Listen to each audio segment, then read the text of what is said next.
Hello everyone, and welcome back to System Magic. As always, we're your hosts. My name's Greg, this is Andrew, and today we are once again going to be streaming our choice of deck for the upcoming Regional Championship, which is Esper Legends, aka Esper Aggro, aka Esper Guys, and so on and so forth. This is notably the exact same deck list that we streamed for our last stream, so nothing has changed there. But we're excited to get some more experience with it. We have done a little more kind of planning and deciding how exactly we'll be sideboarding, so hopefully you'll get to see some of that in action as the stream goes on.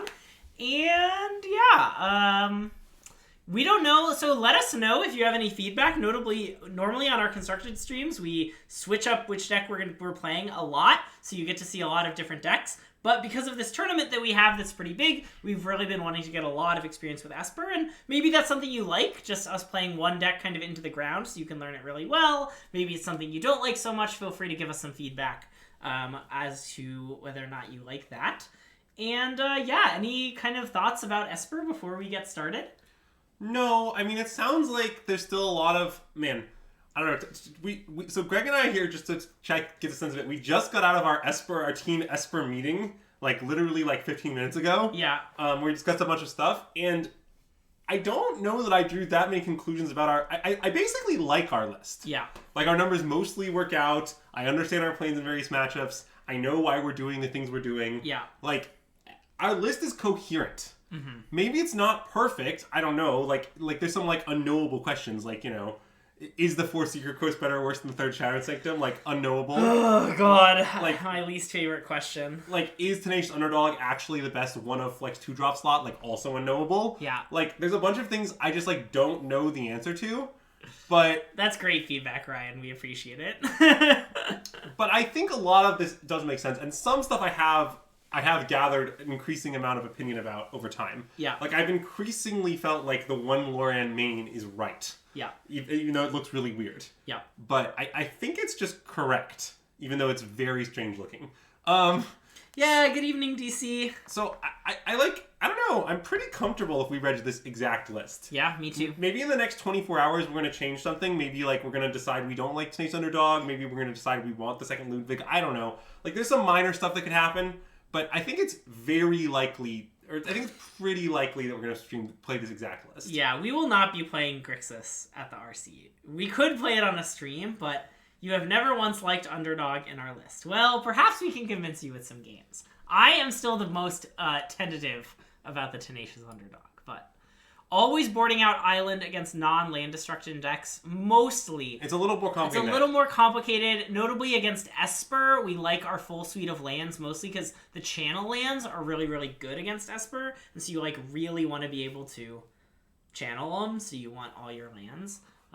Yes, we don't... Basically, in matchups where you want to channel every Agandra and Odawara, which mostly describes the Mirror and Infect, yeah, you want all 28 lands. And there are some matchups where you want to leave the island because you're trying to add a blue source because you're boarding in counter magic. Yeah. So, but, well, I would say that I have rated my chances as high as 28% to qualify. He's rated my chances as high as 27%. Yeah, I've rated Greg's chances as high as 27%. He put them at 24, and then I informed him that this is literally the most I've ever prepared for a constructed Magic tournament, which is true for the record, and then Andrew gave me a full 3% boost. Which I appreciated. Yeah. I think we're pretty likely to reach this exact list. And maybe we're wrong about some small stuff. If God came down from the sky and told me that I was supposed to reg 1 Harbin or 2 Ludwig or something. Yeah, or only 27 lands and not worry about the fact that the source count is a little off. I believe all those statements is the thing. But in the absence of that, I think many of our choices are at least reasonable. And some of the things we're doing that other people aren't doing, I'm pretty sure we're right about. Yeah. Currently the way I feel about AO the Dawn Sky is we're right. Yeah. Even when AO is bad, which we do word out sometimes, it's not that bad. It's it has a very high floor. Very powerful Magic card that's very synergistic with our deck. Right, so just play it. Yeah. That's what I feel. Yeah. But maybe the one Urtai is bad and should be the third AO or something different. I don't know. That's possible, but I know why we're doing it. Yeah. So I think we're gonna play this exactly. Yeah. But we'll see. I don't know. It sounds like MSJ still has many crazy ideas that we have to keep beating out of him. Yeah. But, For example, possibly playing the Wandering Emperor in the sideboard. God, I'm not registering the Wandering Emperor, and Matt can't make me. Okay. That's my opinion on the Wandering Emperor. I'm not registering it, but Matt could make me easily. I agree with that statement. Yeah. But, yeah.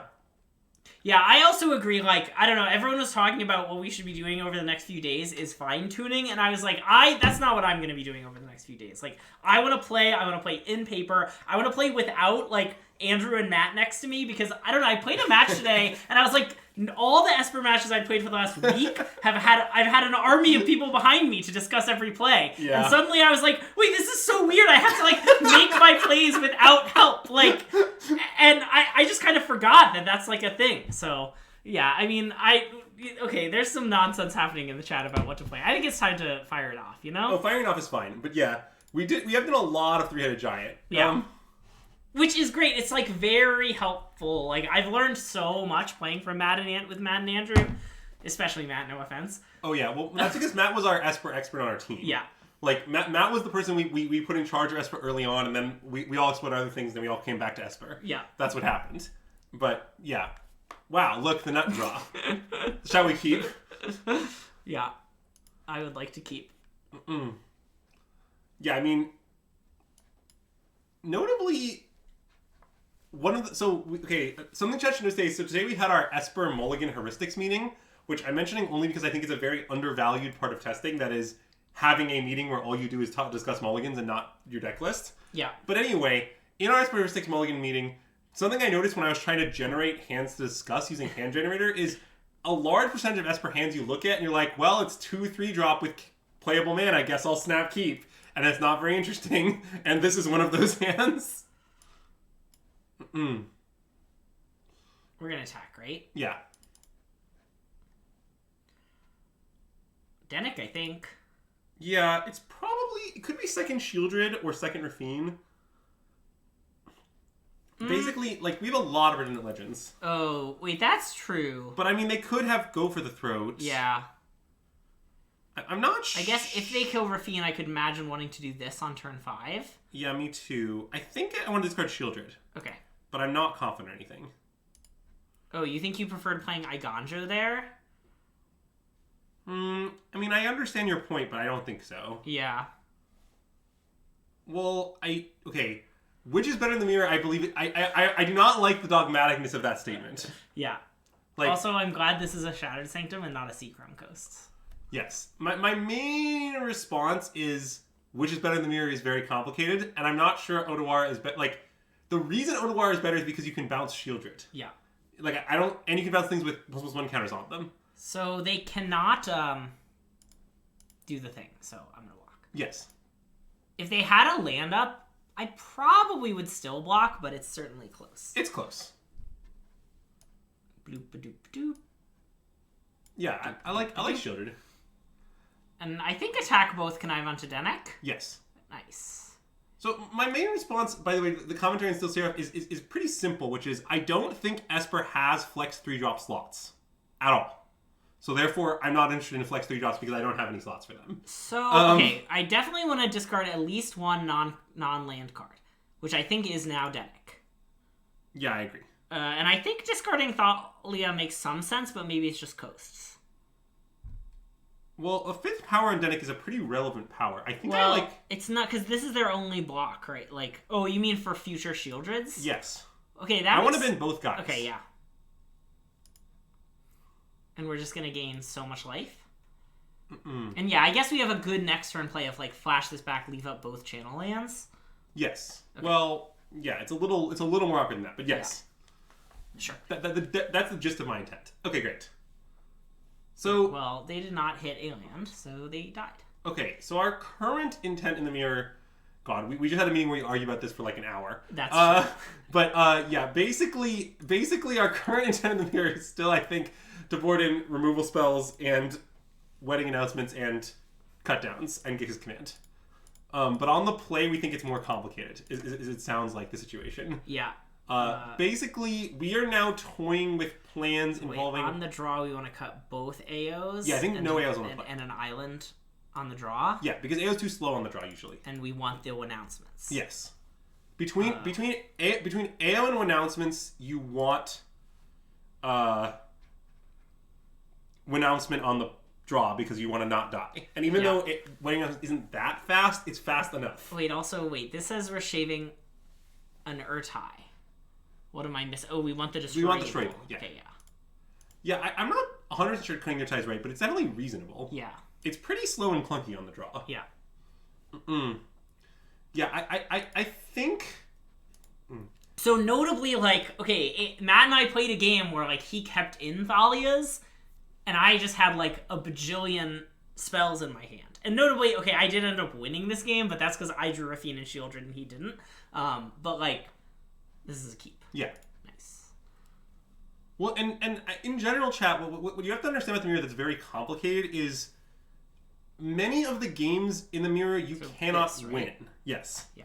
What I mean when I say many of the games you cannot win is, like, many of the games your opponent will have one of the great draws, like 2-drop Endorphine or whatever, and you won't, and that'll be the only relevant fact about the game. And so how you sideboard it in that case doesn't matter.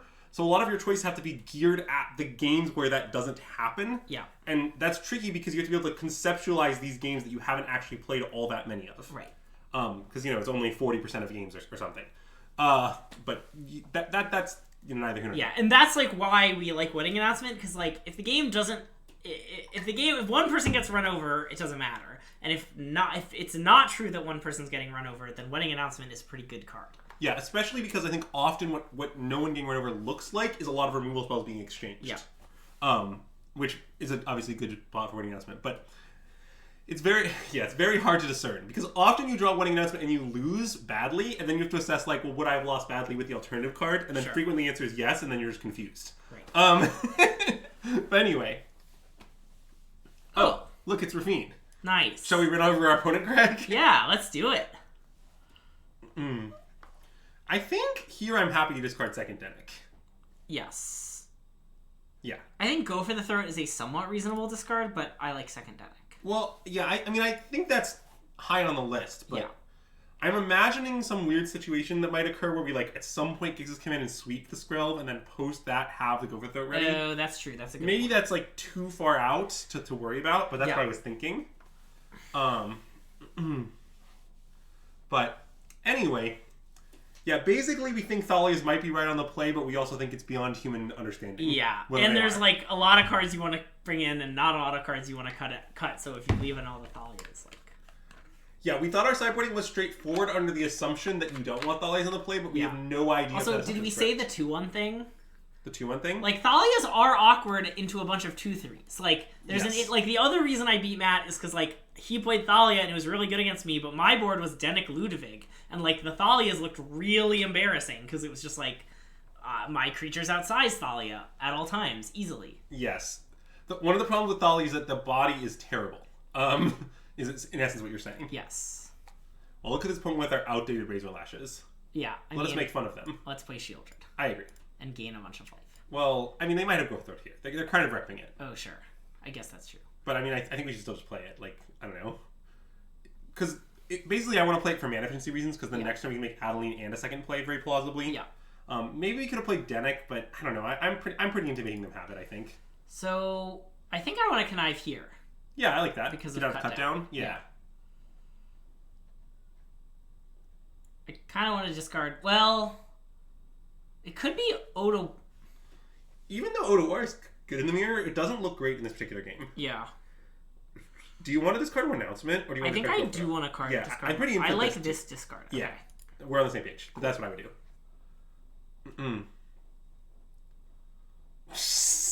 Great combination, right?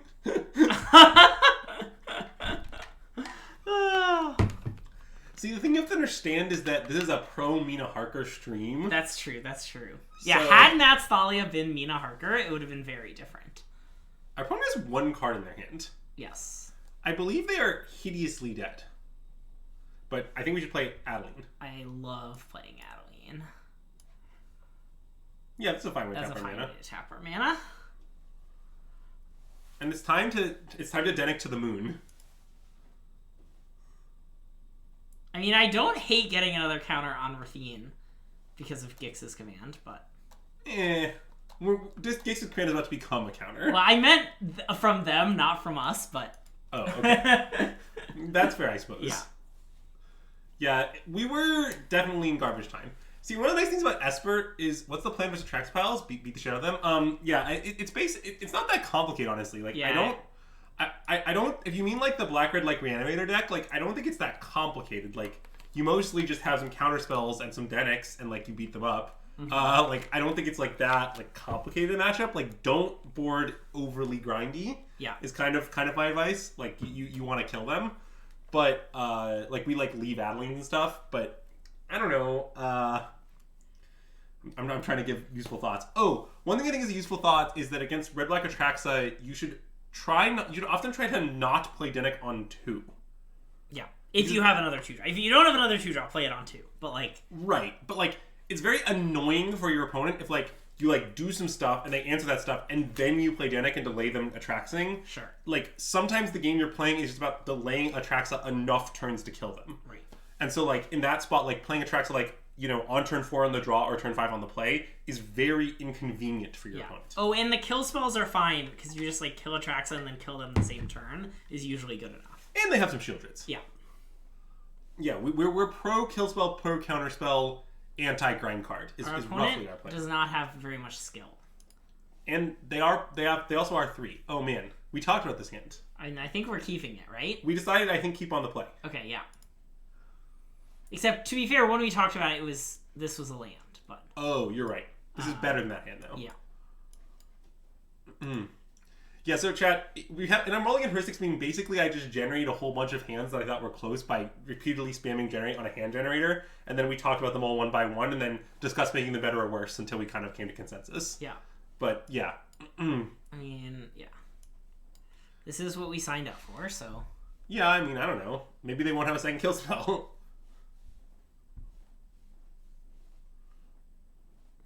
What land should we play here? I think Plains. That's fine. Yeah, like, I know we're telling them about that we drew one of our basics, but... Well, yeah, but they might think it's our only basic. It actually might... We kind of might get them. Right. They might, like, be like, ooh, that's their one basic, let's field them, and then we find the island, and then they're sad. I also don't think Otawara... Oh, what the hell? Okay, I don't know what that means. Is like a white-blue control deck or something? Is this an Atraxa pile?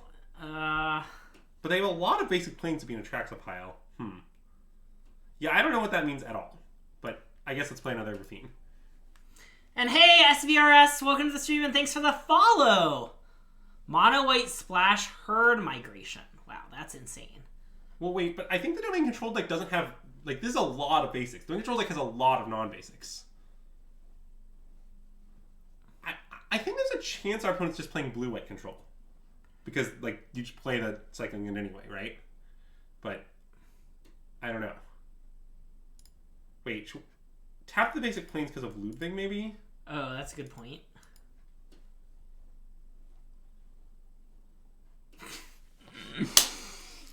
Got him! You did, in fact, get him. And then play Darkslick Shores? Yeah.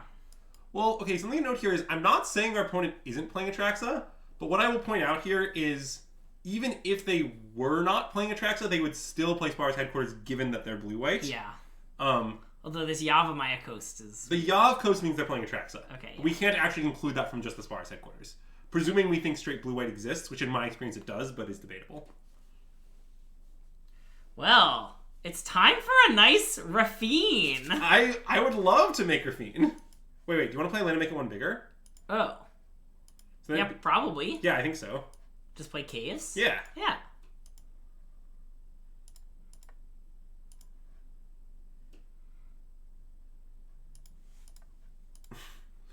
We will exile both Rafines. We will become a 6/6 Rafine.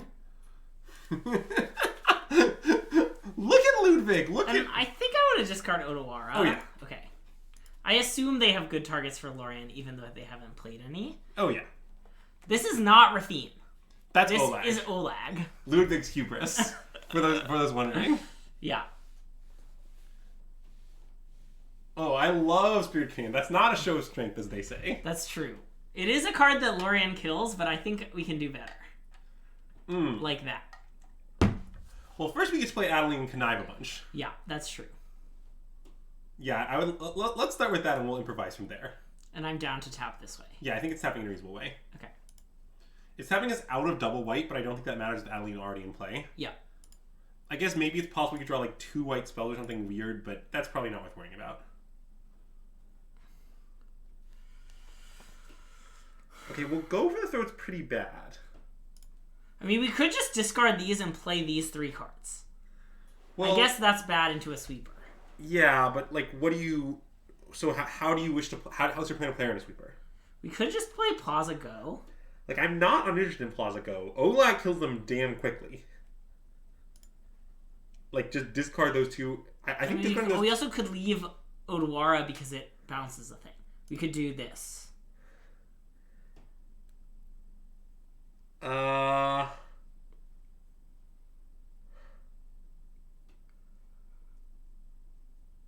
think I want to discard Odawara and leave up Plaza. Is that reasonable? So instead of Go for the Throat? I want to discard Odawara, Go for the Throat, play Plaza, and leave it up. But what if we just also left up Odawara? Well, but I want to play Skrelv. Why do you think Skrelv is a bad card to have in our hand? Okay, fine. Like, you have to convince me that Odawara is better than Skrelv to make that argument. And I don't know if I could imagine bouncing some stuff, but... It's possible, but it seems pretty unlikely. Oh, wait, I guess it's bad against Atraxa? No, wait, but it's not, though, because our creature just is big enough. Oh, yeah. That's true. We can Plaza through Atraxa. Yeah, this is a great line. Yeah. I think the other thing you could have kept Odawara and discarded Loran. I'm not afraid. Also, our opponent cannot currently cast Atraxa as well. That's true. Yeah, Zyphos, that's reasonable, but I don't think it's that important. Okay, well, the thing is we're incentivizing to play spells pre-combat is the weird part of this situation. Right. Although I only want to play 1 spell because I want to leave Plaza up in case of... Well, I want to play Skrelv for sure. Okay. Right? I'm down to play Skrelv and then attack. I think that's good, yeah. Cool.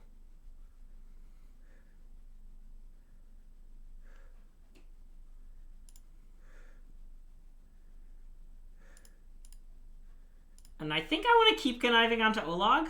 Yeah, I mean, it kills him 2 either way. That's true. And this, like, that now... Yeah, actually, I want to go on Adeline. Okay, yeah.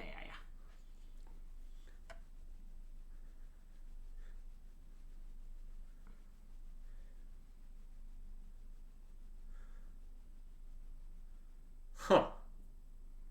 We could just say okay to this. I'm down to say okay to this. Yeah, I'm in 2. Okay. I guess that's the downside of targeting it, but the thing is our hand's really good. We just didn't really need the connive. Yeah. Like, maybe it's better if they somehow gain, like, a little life, but not a lot of life, but this is a really strange hypothetical to postulate. Yeah. Like, I can't really imagine what that would mean. Like, and keeping this makes a lot of sense, because, like, if they farewell us, then they're going down to 7, so, like... Yes, if they farewell us, AO will fucking kill them, is our plan. So it's a good plan. Yeah. I mean, look, the Ludwig is good against white. Don't get me wrong. Actually, both our Flex 2 drops, Ludwig and Tenacious Underdog, are both quite good against white. Yeah. I'm not really sure which is better against white. I've had both be very good in some spots. A Sphinx Demon Zombie. Like, this thing's horrifying. Look at how many tentacles it has, and it's also Rafine. I also used to be a Ludwig doubter, and now I am not a Ludwig doubter. Well, like, I mean, this is the matchup where it's at its best. To be fair, to the doubters. Also, well, actually, I think the mirror is honestly where it's at its best. Oh, you might be right. I think in the mirror, it's very good to have the option to transform your 2-drop, but also that's too slow sometimes. Yeah, I guess that's the mirror's slightly complicated, but you might be right. I guess partially in the mirror, 2-mana 2/3 is at its best, is the complication. Well, and the fact that, like, they don't have that many kill spells, so, like... Okay, well, they did have it. Okay, well, we can't do anything about that. Yep.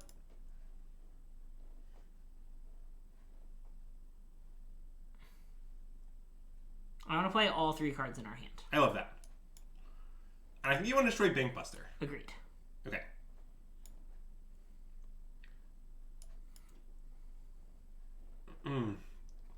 I can imagine arguments for killing announcement. Like, it makes it so the 5/5 flyer thing can't block AO reasonably, but because of shield counters, it's like, it's not even that great is the issue. Yeah. And part of it is I just don't think they have Sanctuary Warden. It doesn't make a lot of sense given how they played this game.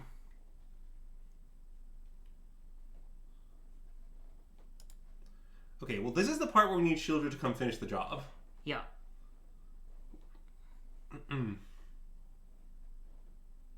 Draw.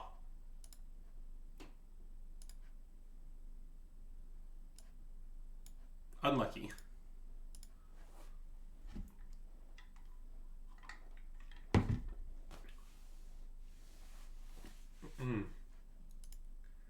Okay, you want to be a really good draw here? Tenacious Underdog. That's accurate. I just want chat to be aware the Tenacious Underdog would be a very good draw here. For reference, when discussing the 2-drops in this deck, I mean, it would just be excellent. You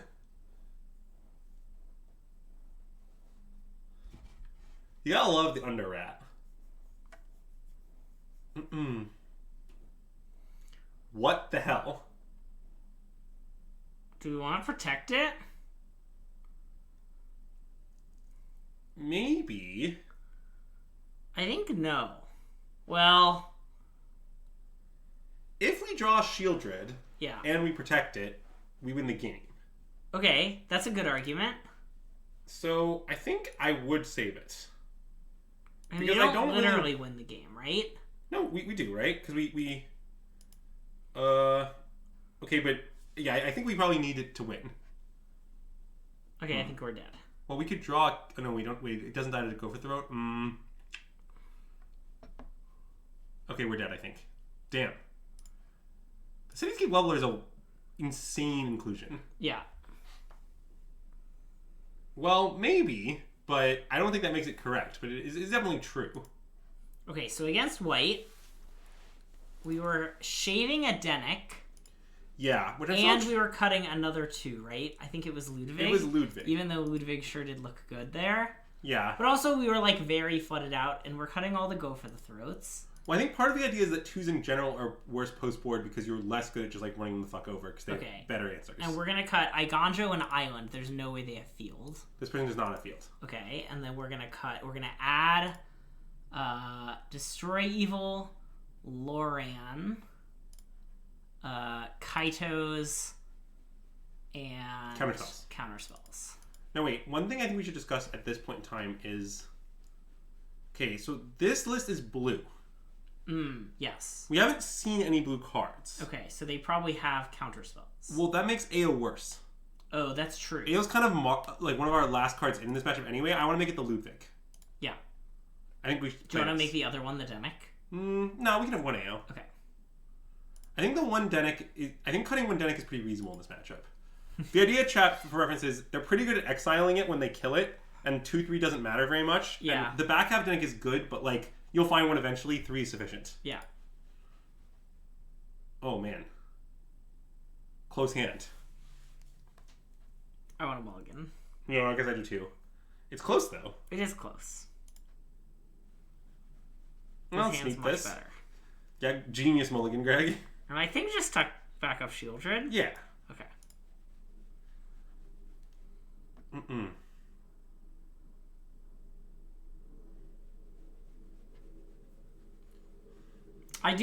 I normally don't like alt arts, but I have grown attached to this Kaito art. Well, is that the one? Do you know what the art of the ones we're borrowing are? I don't know. When are you picking them up, or what's the plan? Matt's picking them up, unfortunately. And just bringing them to us. Okay. I trust Matt. He's a trustworthy I just fellow. Want my cards, you know? Yeah. Are we Kaitoing and making a 1/1 next turn if we draw nothing? Yeah. Okay. Let's get the Kaito started. The Kaitoing will continue until morale improves. Look at this second Takanuma here, Greg. This is your fault. Also, it might be good here. I mean, we might be using it as a Lotus Petal in just a second. Also, even though I understand we don't currently have any blue spells, I don't think Secret Coast was better than Shattered Sanctum this game. Like, I think it was better because only... Wait, let me think about what the words I'm saying.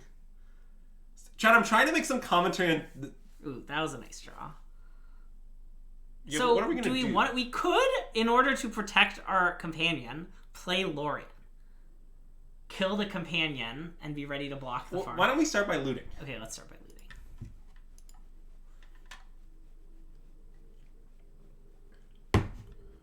Well, Tonight's Underdog is pretty good in the bin, but we also just play it this turn. I want to play Rafine, I think. Yeah, I'm pretty into Player Fiend. We just discard the Underrat and Player Fiend? Yeah. Okay. Oh yeah, I guess this line's pretty good at protecting Kaito too. Yeah. And then play Odawara. Yeah, I want to play it. Okay, yeah. I mean, look, we put a lot of thought into our 2-drop slot. We might have put a lot of thought into it and still be wrong. Yeah. But let no one say that we didn't think very hard about it for hours. Okay, well, they are able to kill Kaito here, which is sad, but it's still got a card and they used a kill spell. Oh, great. Shieldred. Oh, you want to do this?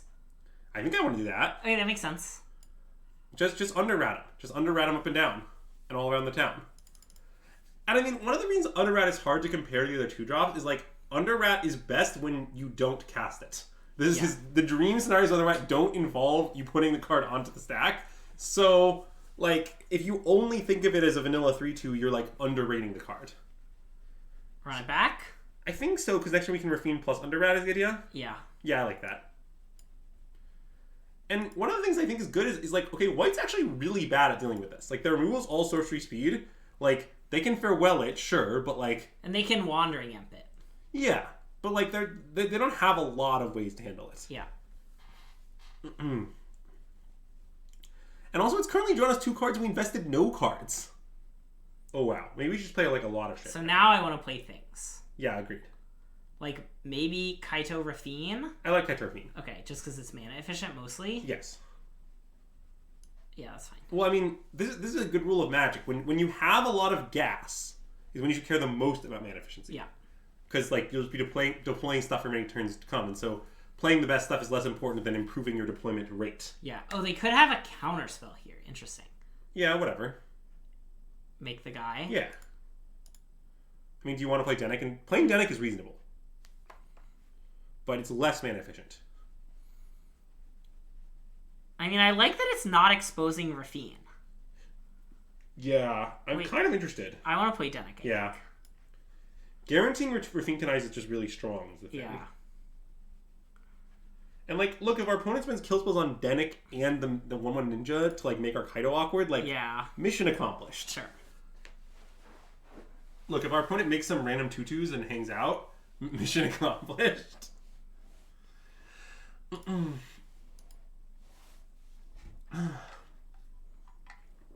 Don't forget your Kaito triggers, everybody. If you're playing at the RC. Oh yeah, I'm very worried about freaking my Kaito triggers, if I'm being honest. Me too. Yeah, opponent, you probably don't want to hit us with those 1/1s because frankly, we'll block. And after we block, one of the players in this game will be sad. I'll leave it as the reader which who it will be. The Might Stone and the Weak Stone. Okay, well that does make some sense given they have the like big stuff, but we're definitely going to Lorian it, I think.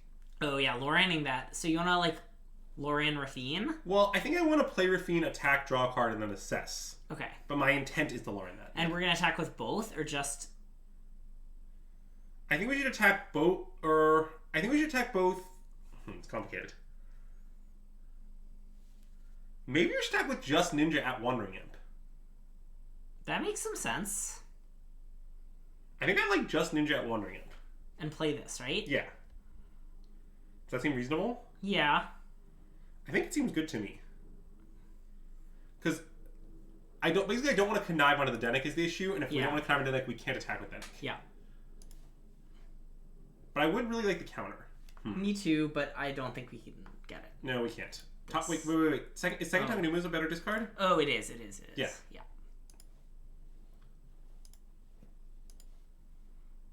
Yeah, and I'm pretty into hit Draw draw. card? Let's draw, yeah. Yeah, I want to kill their stone. Yeah. As they say, that's the stone nuts. How do you feel about that statement? It's accurate. Thank you. Wait. I want to play the land, I think. Yeah, me too. Yeah. Which I guess we punted because we should have left up Odora, but here we are. Oh, yeah. We did punt, but it's not a big deal. I don't think we were going to Odawara or anything, but... Well, we might have, because they might plus on this, and then we might have Odawara it. Maybe. Because what's our plan with this? It's probably to chump block it, right? Yeah, okay, I guess we punted. Crap. Okay, yeah.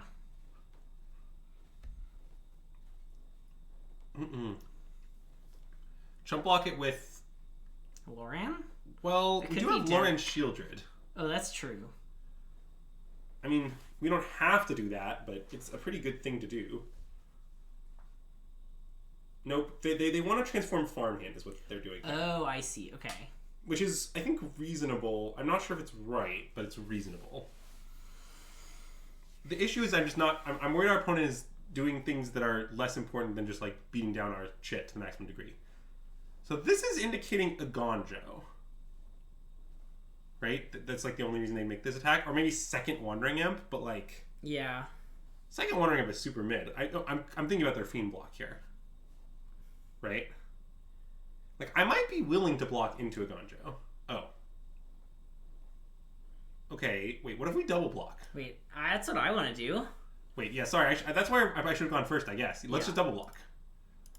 I mean, our opponent doesn't even have anything up. I don't really understand what their intent is.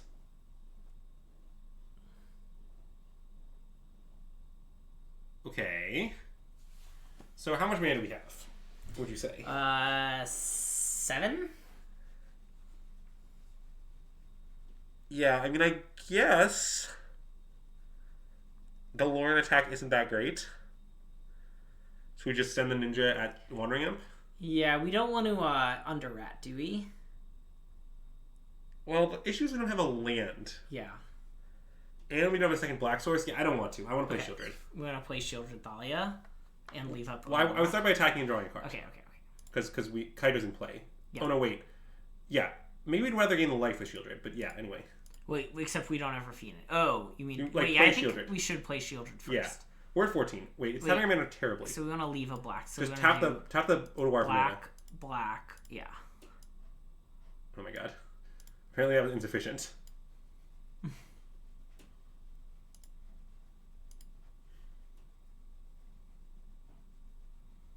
Okay, then do you want to just play Mina? I think I want to play Mina. I like that. This time correctly leaving Odawara up, and we'll lure in later. Yeah. So this, I think we are winning this game slowly. Okay, now we can do it. Do we still want to do it? I think so. Why not? Wait, do you want to bounce this? Oh, wait. I do. And then actually, we kind of want to learn to block for Kaito, don't we? Yeah. Yeah, okay, I like that.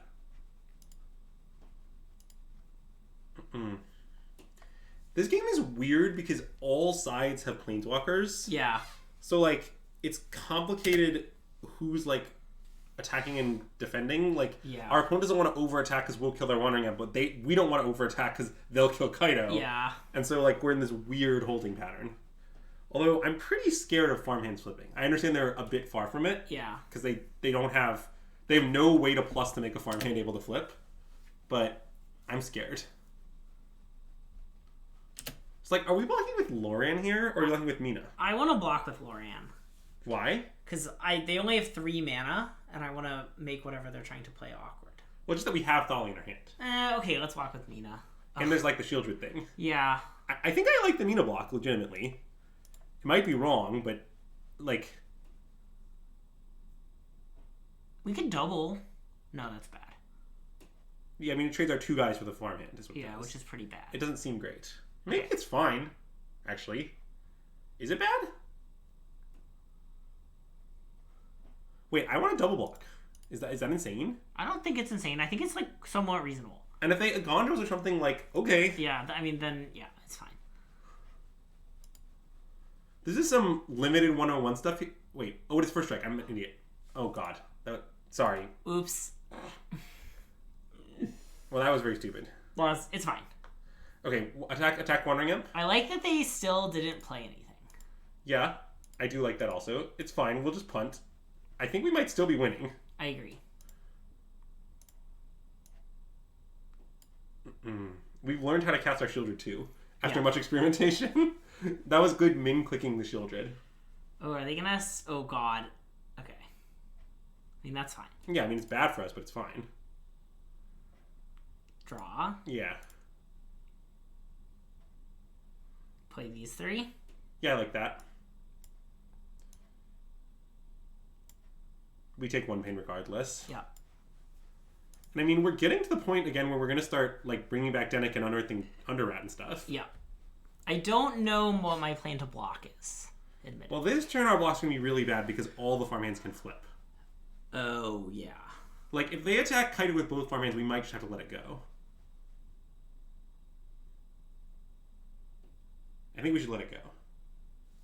Because, like, I mean, what are we going to do? Yeah. Oh, Oh. yeah. Do you want to, like, do this to force them to flip? No. That seems very bad. It doesn't seem good. I was just analyzing it. Yeah. Maybe we should have made on 1/1 last turn because of this. But I guess I'm not even sure 1/1's better than drawing a card, though, is the issue.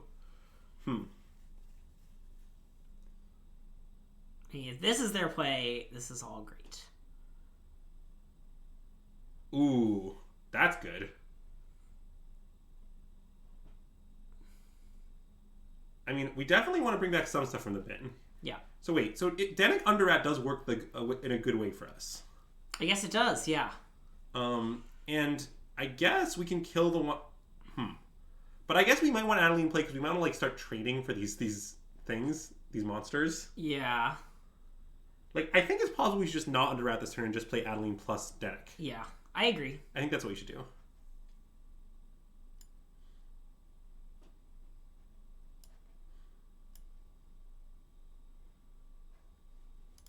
Okay, so then we need to attack Thali with... Well, it's not everything, right? Oh, because of the 1/1. So well, I guess it could be everything, but yeah. That's enough?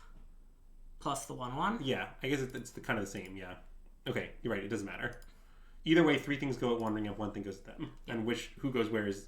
I guess the ninja going to them is better. Yeah. It's just not a lot better. Okay, so now we're at 17. We want to play this, right? Yeah, we got tons to do with our mana. Okay.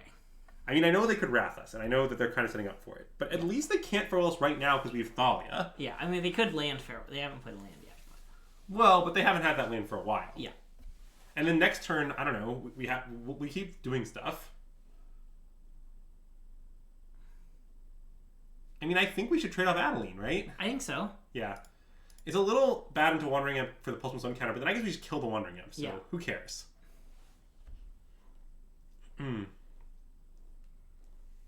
We still they are at 1 billion. Well, I know, but we're not really trying to beat them down right now. Yeah.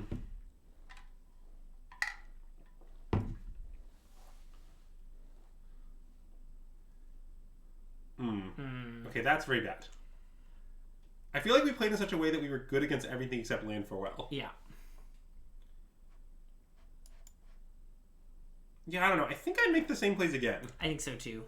The only play we could have made is dashing into rat gives us +1 card relative to the line we took. Yeah. But like, I'm just worried that doesn't even force the farewell necessarily, and like, if they or don't maybe have... like play one less thing and leave up our clue, like not play Adeline. But I want to play Adeline because otherwise we're just like losing is the issue. Uh-oh. Well, we're dead. Well, they're not flipping it right now, but yeah, I assume we're dead. I believe this will be sufficient to beat us. Let's concede. Like, we can bounce it in response to them playing 7? I'm aware of that. Is my response. Yeah, I don't know. Close match. Yeah. Lost 2 close games. I'm pretty happy with how we played the second game. Yeah. We might have punted the first game, but I'm not sure. Hey, Don. Also, I have never played Obscura Interceptor, and I don't think you should play it in the deck. Oh yeah, watch our stream on Friday from DreamHack! Finally have your list for the RC, and you're so hyped. That's awesome. Yeah, I would say that I know my list, but I wouldn't say that I have it. As it were. Fair.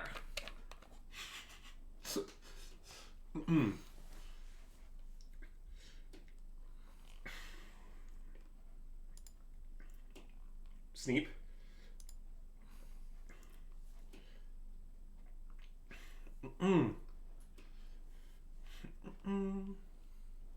Nice, Mac. 3 consecutive streams. Let's go. Classic nonsense Twitch achievements. Also, it might look like the exclamation point deck command has not been updated, but we're just playing the exact same list we played last time, so... All right. So, our opponent conceded. We both did buy some very expensive shieldreds. I mean, I'm not gonna sideboard. Wait, it's more complicated than that. Okay. What can we conclude from our opponent conceding to turn 1 Skrelv? Okay. If you answered nothing, you are not. Well, I paying think attention. they mull to 5. Ah. That's important. Okay. I assume they like mull to 5 and kept like a 0 lander or something. That was like a good curve, a 1-2. You know. Like, Okay, so you think we can conclude nothing from it? yes. Okay, submit. Sometimes you can conclude. It's not always simple that its opponent mulliganing conceding means nothing. But I also don't know what to conclude in this spot. If you wanted to say like they're a removal heavy deck because they conceded to Skrelv and maybe we want like Kaitos or something, and also that's just like a generically good card. Yeah, why don't we cut Lauren for Kaito? Okay.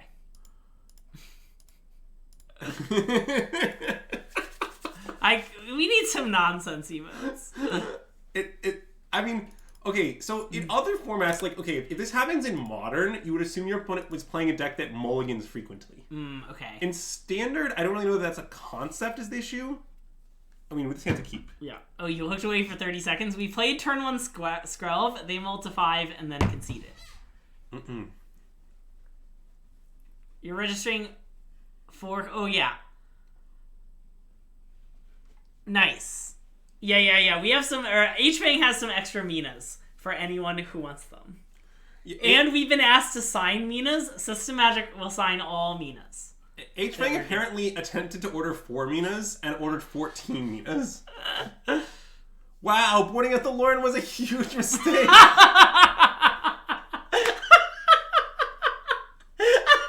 I'm gonna play Sanctum. Yeah. It would be much better as coasts. It would be much better as Coast. Oh yeah, playing more than 1 Mina is insane. We would never propose getting more than 1. Yeah, H-Fang isn't selling more than 1 to an individual for all individuals. So I would like to cast Go for the Throat. Yeah, on Jukai Naturalist. Yeah. They mulled the bunch. What if they just don't have the land? I mean... Yeah. Then we're going to draw the Kaito. Okay, they're into win it. Yeah. Also, we don't have a 3rd land yet, so it's definitely anyone's game over here. Yep.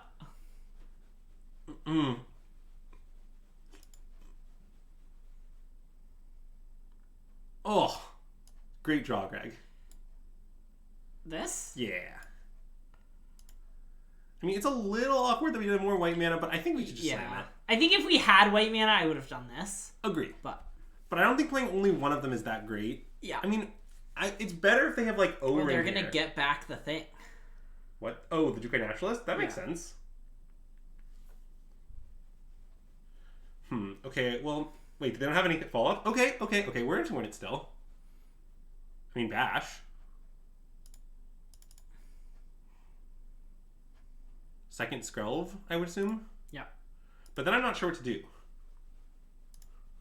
Right? Because I'd sort of like to...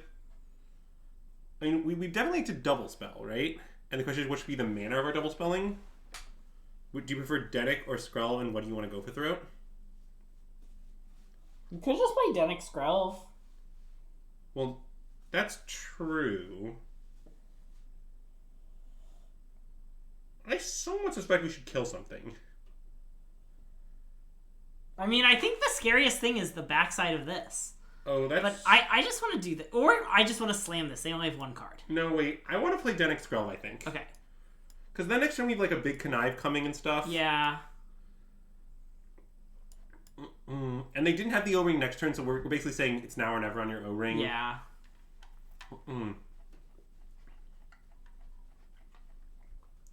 Does the enchantment deck normally mull a bunch? I think concluding that it mulls a bunch is a reasonable interpretation. It just doesn't function a bunch. And one way that not functioning could take is mulliganing. Okay, well now we're definitely on the clock, but we're not dead or anything. I mean, do you want to Adeline go for the throat? I think so. And do you want to connive onto Denic? Definitely. Okay. And I mean, I prefer to go for the naturalist. Yeah. But, yeah. We could chill, though, on it. Yeah, that's reasonable. Yeah, let's do this in bash and connive on Denic, and then we'll figure it out. It's a classic connive on question mark profit.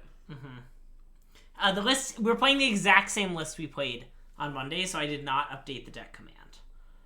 I'm going to discard the 3 cards we just drew. Love discarding the cards you just drew. Because if they do any sort of double block on Dennick, I want to get them.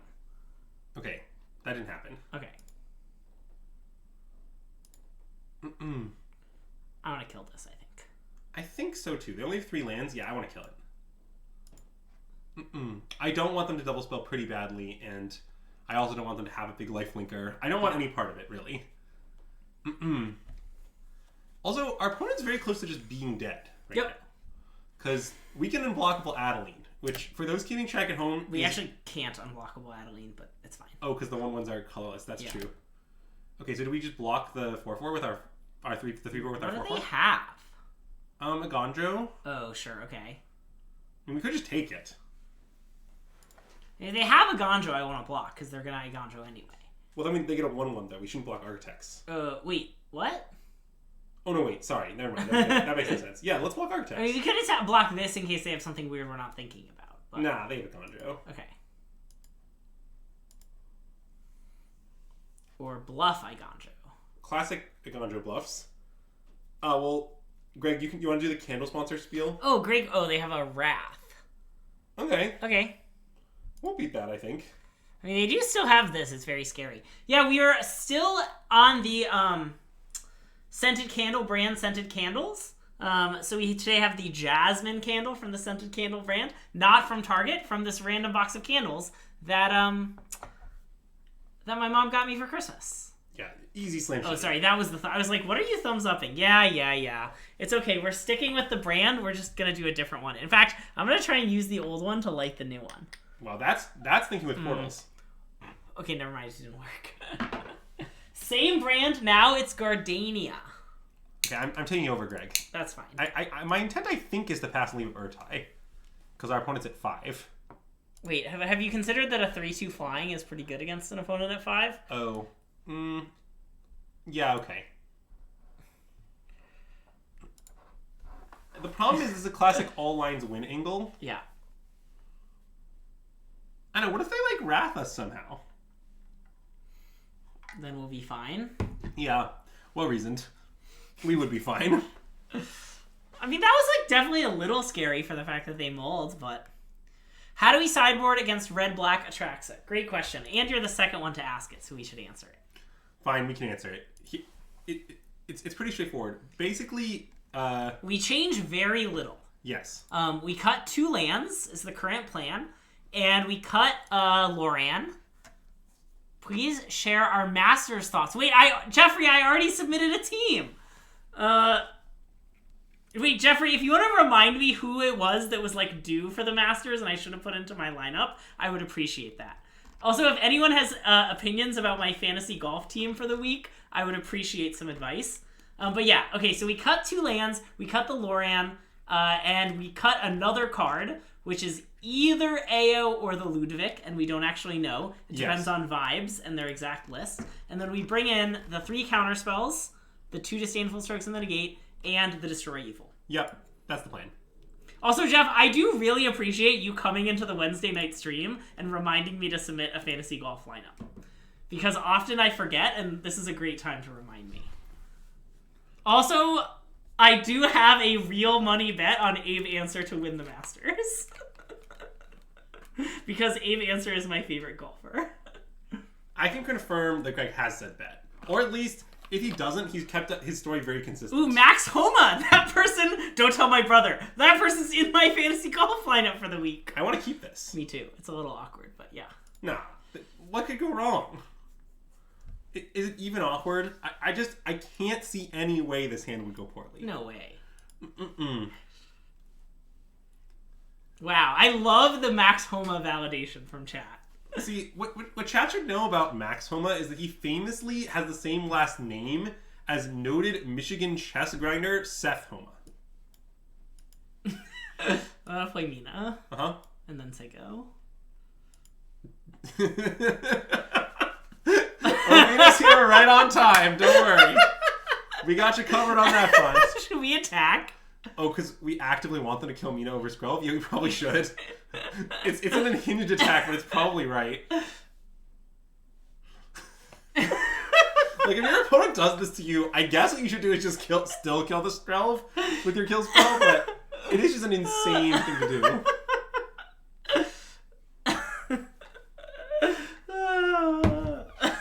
The our opponent's tanking here because they're like, if we what? draw, are we gonna do it again? No. Yeah, they unfortunately were able to saw the solve the line. puzzle. Uh-oh. Well, now things are very bad. Bad in the sense of I'm not sure exactly how we win now. Yeah. I assume this is some sort of domain nonsense, but I'm not really sure. Yeah. I mean, I guess it's not because they played laydown arms. Oh. No, wait, isn't that's in those decks, I think, right? Oh, okay. This is the, like, mono white-ish Atraxa decks? I assume so. God, I'm not really sure. We're fine. Everything's fine. We attack into the Wandering Imp with impunity because they can't cast it, and if they play it on their turn, we're all set. Yeah. I think Domain still plays Lane Arms. I'm not sure how many basic planes they have, though. I think they do off a lot of tri-lands. Okay. So that's the weird part, is that I don't know is the basic plane numbers, but... Nice.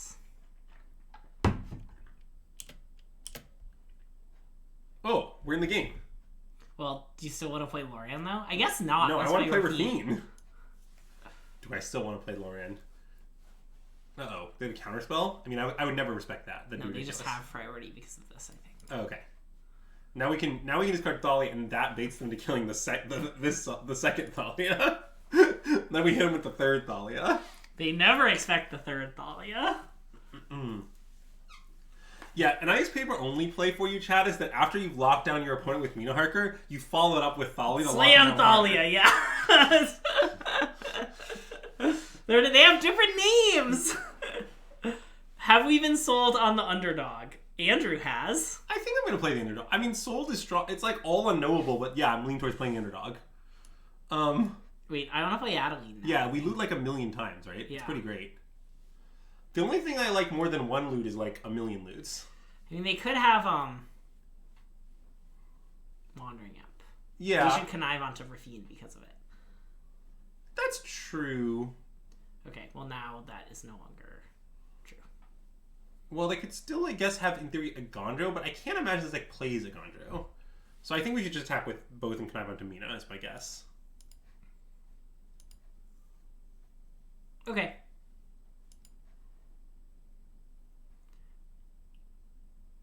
Yep. Okay. Well, Go With It's pretty bad in this kind of matchup. It's good at killing... Well, wait a minute. I want to say a little more. It's good at killing Atraxa, but it's good at nothing else. That's true.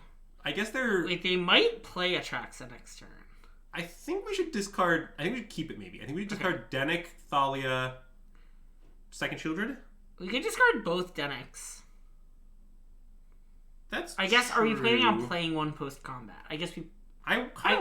Well, I kind of don't. Isn't the only way they get out of this wrathing us? So Actually, you're right. Let's discard both Dennick and Thalia.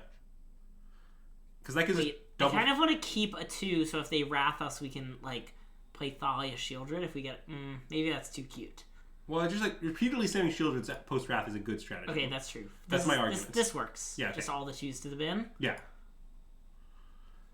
All the 2s to the bin. I mean, look, if they don't have anything, they take 8 here. Yeah. The 2 Shieldreds will cover the wrath. Yeah. Like, we won't follow up with a 2, but I think we'll be able to cope with the game state that results, is my analysis.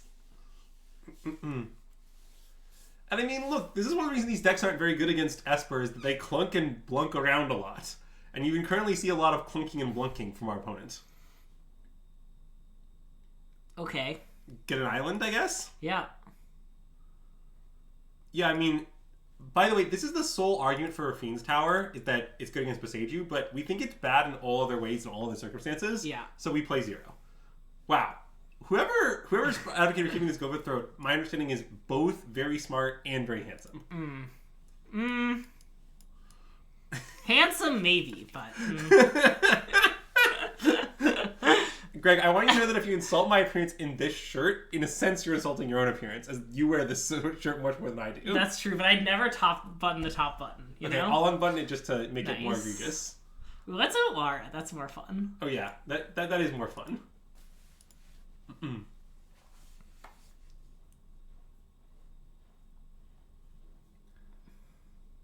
Eh? I mean, they're gonna. You can crew. I mean, like, I don't know what our opponent thinks is gonna happen following Kring. Well, that was the game where we like passed turns 3, 4, and 5, right? Really an embarrassment from our opponent, but yeah. So okay, I mean, I mostly want a board like Mono White. Wait, don't we want a board like we just said we would against Mono White Atraxa? We just said I'd board against Red Black Atraxa. Oh, red. That's right. This deck I think is basically a Mono White variant, and we want like the Lorens, I think, right? Yep. And then wait, how else do we board against White? Well, there's a plan in for this matchup, right? Oh no, not exactly. No, that's like the 5. This isn't the 5-color domain deck that plays like the drag to the bottoms. So we're shaving Adetic, still like that. I think it might be that deck, Greg, but cut all the Gopher Throats. Yep. Pew, pew, pew, pew. And Some lands. It's like Takanuma, and a basic. Okay, yeah, I'll just look at our sideboard guide. Takanuma Iganjo is what we're doing, I think. Oh, except we can cut a basic because... Yeah. I mean, we did see Beseiju, but whatever. Wait. So, yeah, I think we decided against that deck. We want all 2s and less AOs, right? Yeah. Okay. Because we want to be more aggressive. Yeah. Yeah, I like this. I mean, the reason we didn't do this last time was because of counter spells, but now I think our opponent's just playing. Before I wasn't sure what our opponent was up to. Okay, sure. Now I think this is just the 5-color deck. Sure. Because again, didn't we see? Oh yeah, the card, they did show us Contagious Vorax, which is only in that deck. Yeah. Okay, you're right. So I'm pretty sure this person is that. The other person was I wasn't sure what they were playing. This is a bad hint. Maybe we should keep, but it's bad. I sort of think we should mull. Okay, I want to mull too. Great. Yeah, I'm going to keep this. I mean, the issue is just that I do like being spell heavy in grindy matchups like this in general, but it's just that our hand was so awkward. Oh, and look at this just getting always draw a Mina. That's why you play the 1 Mina. We're going to play it. And we always draw then Rafine. Look, the key to playing the Mina is that you'll draw it on 2 and then you'll draw check. Great candle check. Oh, yeah, Jeffrey, Mom got me this box of candles for Christmas when I told her I wanted candles for Christmas. And they just say scented candle on them in big letters. Because I assume Mom just Googled scented candles. I'm getting in there, I think. Yeah. Wait, who's the most famous Michael? I feel like this has been discussed. Ooh, nice. Yeah. Get the Underrat into the... Look at this Underrat, chat. Look, everyone hates on the Underrat. Everybody says that he's not going to do it, that he can't make the cut. But today's Underrat just keeps getting in the bin. Jeff, are you aware in the Who's the Most Famous Michael discussion that I'm currently streaming to 44 viewers? Wait, the most famous Michael is easily Michael Jordan, isn't it? No, like Michael Michel. Like, member of my family. Wait, no, wait. Are we talking about most famous Michaels or most famous members of your family? Those are unrelated discussions. Most famous members of our family. He said it was, or it can be someone else, but they have to be Michel Michael. I see. I mean, I think I just want to play Kaito, but the Underrat is pretty tempting. I think I prefer Kaito. It could just be Adeline too, like. Maybe it's supposed to be Adeline and then we pressure. leave up Odwara too. Yeah, let's just Adeline him. Okay. It's so much damage. In this case, we're conniving under a Fiend, I assume. Yeah. Although they could double block Thalia, actually. No, then we should get him with Odwara. Yep. It's fine. Okay, yeah.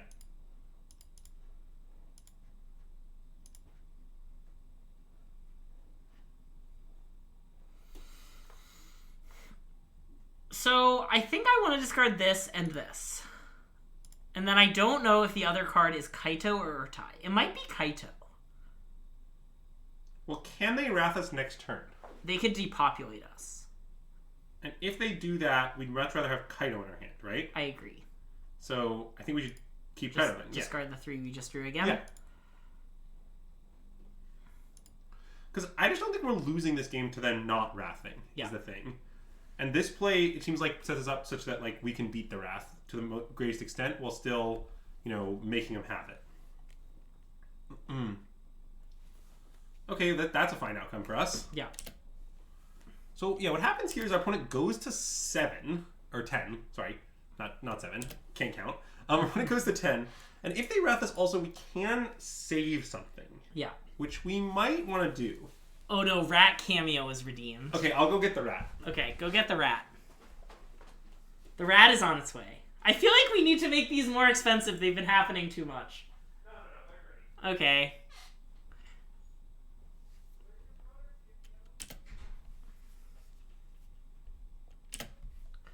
So, okay, they did this. Are they dead if I... No, they can attack. They're not going to, but they can attack. So, Okay, so let's do some thinking. If I aura a goblin, and then I alpha... I don't know. Oh, and alpha including the underdog. Then they can block the two biggest things. They're just so dead if I do this.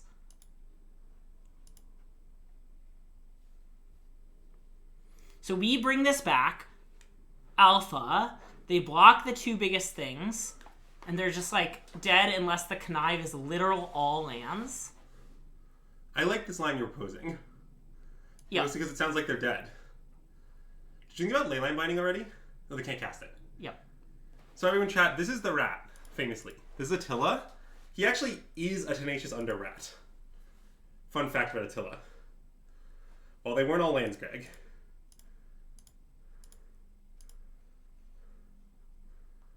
Nine, 12 Rafine.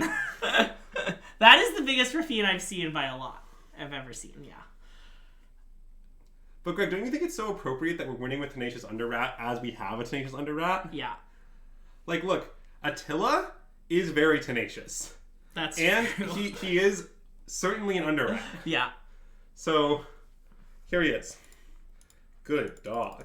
Good dog, Attila. Well, it's very tenacious, you see. How did the rat get so large? Yeah, Attila's huge. Let's redeem some mastery orbs. OM goodness, are you talking about this rat that has cameoed? He's a very sweet dog. Attila will not sign your under rats because he will not be with us. But you know, you can forge Attila's signature if you'd like. Yeah, I'm willing to write Attila on your under rats, but I can't guarantee it's the way he would write it. Can we get like a nice Attila paw print, you know? Ooh, we get a paw print stamp and paw print under rats on the Attila. It'd have to be a very small paw print, though. Also, we can't show Jeff how cute Attila is. Then the next time we zoom, he'll make me bring out Attila for his two daughters. But look at how cute Attila is, though. Cute. Also, wait, can you pilot? I have to respond to a text message very quickly. Yeah, classic making me hold Attila and pilot. Yeah. Yes, I can do it.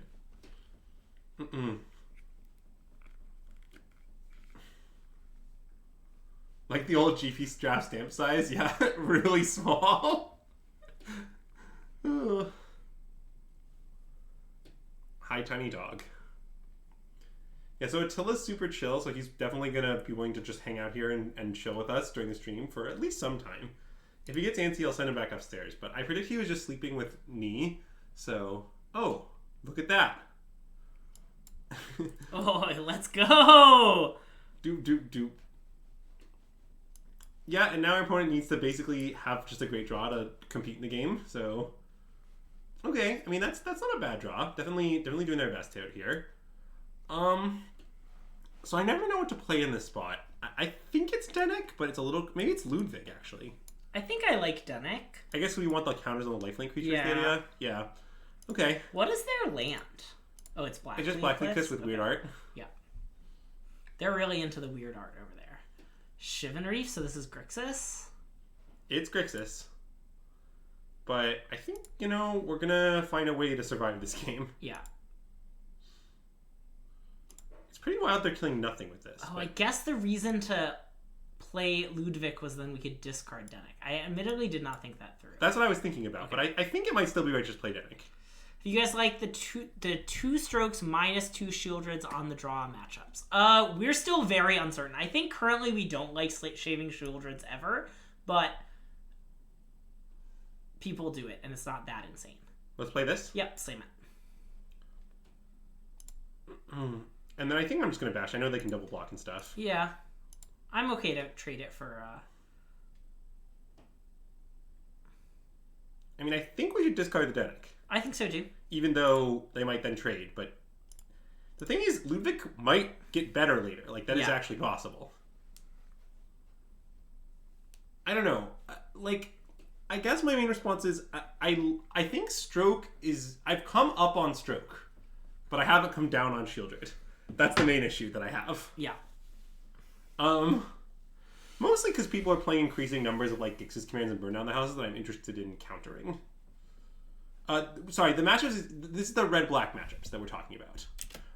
At least that's what I assume is meant. That's the only matchup we mean.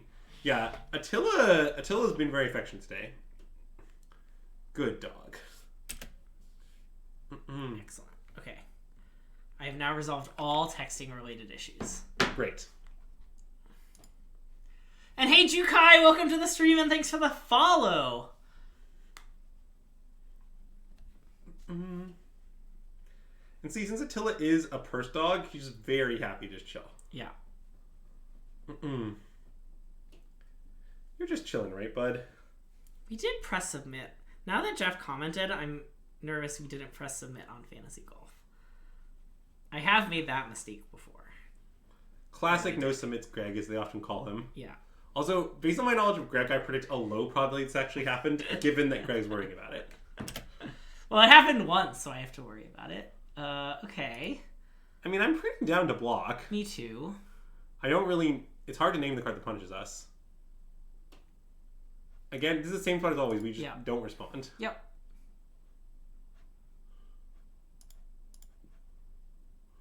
I mean, I guess the reason to respond is the card Abrade, right? Because they can't Abrade before blocks, but can Abrade after blocks. Yeah, but I'm not that. Whatever. Yeah. They Abrade our fiend, they Abrade it. Yeah. Yeah, it is much more efficient in terms of minutes. Yeah. But there is I'm not sure it's more efficient than the classic metric of dog pounds per minute. Okay, should we bring back Denick? I want to bring back Denick. And then just like play our and then just attack and they take 3? I think so. Yeah. I mean, I like everything that's happening. The one thing that's happening that's kind of bad is that we kind of need to kill their Fable, which means we're pretty exposed to a potential Shieldred. Yeah. But there's not much we can do about it, is the thing. Like, I don't know what play we're going to make. So, wait. God, we don't get a clue if we kill Reflections. That's so awkward. Because it's not a creature card, yeah? Yeah. I mean, that's fine, though. Ludwig will find as a creature. That's true. That's a good point. Look at Ludwig. Greg, maybe the 1/1 split is mathematically purposed and ordained by the gods. Attack first? Yeah, I'm attacked first. Oh, I understood your comment, Mom. It was clear to me. Ooh, like Max Homa because his initials are the same as Mina Harker. That's a great reason to like Max Homa. Okay, I want to play Go for the Throat and Thalia, I think. Yeah, I think so too. Which means we can just go for Throat on our turn, yeah. Although I guess, wait, maybe Ludovic is good because we can just activate it next turn. I still want to play Thalia. I mean, wait, they don't... Hold on, I don't think about this. They don't have the way to kill it, right? They could. Well, they could have cut down? Because they had Go with Throat, they'd have killed Denick already. You think? Probably. Yeah, I guess so. If they had cut down, I would expect them to use that instead of Go for Throat. They've also used 3 cut downs. I want to play Ludwig. Okay, let's play Ludwig. Does the mana matter that much? I guess they're on exactly 5 for Invoke is the issue. But they can just play a land. Yeah. I want to go with Throat and play Ludwig, I think. Okay, any reason to Ludwig first? I guess not. Not really. I mean, I want to do this first because of Make Disappear. And I'm fine playing the Caves Coleus as well. Agreed. Yeah, Attila is getting a little antsy here, chat, so might need to go back up soon, but he's pretty chill. He's definitely they've gotten their money's worth, you know? Yeah.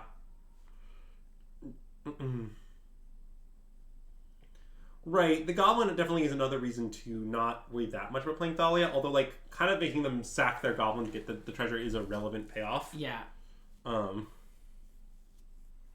And if they, like, tap out to Invoke, I might sack Denick. Yeah, I'm with you, I think. Ludwig. I do want to block. Yeah. Oh yeah, I don't even really know what they have. Well, they could do this to finish it off, but that's yeah, whatever. If Ludwig trades for their 2 guys, I'm happy. Yeah. I'm not like bemoaning our fate that our Ludwig traded for 2 things. Yeah. Okay, Attila's off and I'm putting him back upstairs. Okay, bye Attila. Everyone say bye to Attila. Here he is. He's very cute. Ah, okay, that makes sense. Wait, is this game 1? It is game 1. Okay. So, interesting. I mean, I think that here just going like Denek Thalia is quite good. And probably want to play Iganjo and leave the Takanuma that we drew. Yeah, we're just gonna... Greg, is there a line in which we can channel Takanuma this... Oh no, we can't do it for the clue ever? Okay, never mind. Sorry. Yeah. You're good. But I want to play Iganjo and leave the Takanuma. Yeah, I like that. I mean, I assume the way this is going to end is them Bloodtooth harvesting our Denek. You do get a clue from that, though. Oh, that's true. Yeah, this is great. Because sacrifice is a cost, so... Yes, we get the clue, then it resolves. Yep. And then we can just talk Numa back, I don't know, Rafine and play it next turn or something like that. It's a pretty compelling turn. Yep. And hopefully also get a clue in the process. Well, I think if they don't have another way to kill it, they're going to Bloodtooth Harvester it. Yeah. I think it's quite unlikely we'll get another clue. Yeah. But, Wow, look at their layouts. You like that they're all alt arts, or you hate that they're all alt arts? I just am noticing that they're all alt arts. Okay. I don't particularly... It's not the choice I would make for myself, but, you know, a fine choice. Yeah, tune in for the DreamHack stream! So, do you think that the user Jukai55 plays a lot of Jukai Naturalist? Maybe. Or perhaps... I actually can't name very many Jukai cards, as it turns out. I was trying to think of more, and I ran out. Speaking of Kamigawa nonsense, did you see that the church is back in session? Ooh, Virus Beetle? Wait, it's what not happened? literal Virus Beetle, but there's a Relentless Rats in... Wait, but is it an artifact? No, it's not an artifact. But there's no artifact synergy in the set, so... It's not Virus Beetle, but it's not an artifact, Greg. Okay.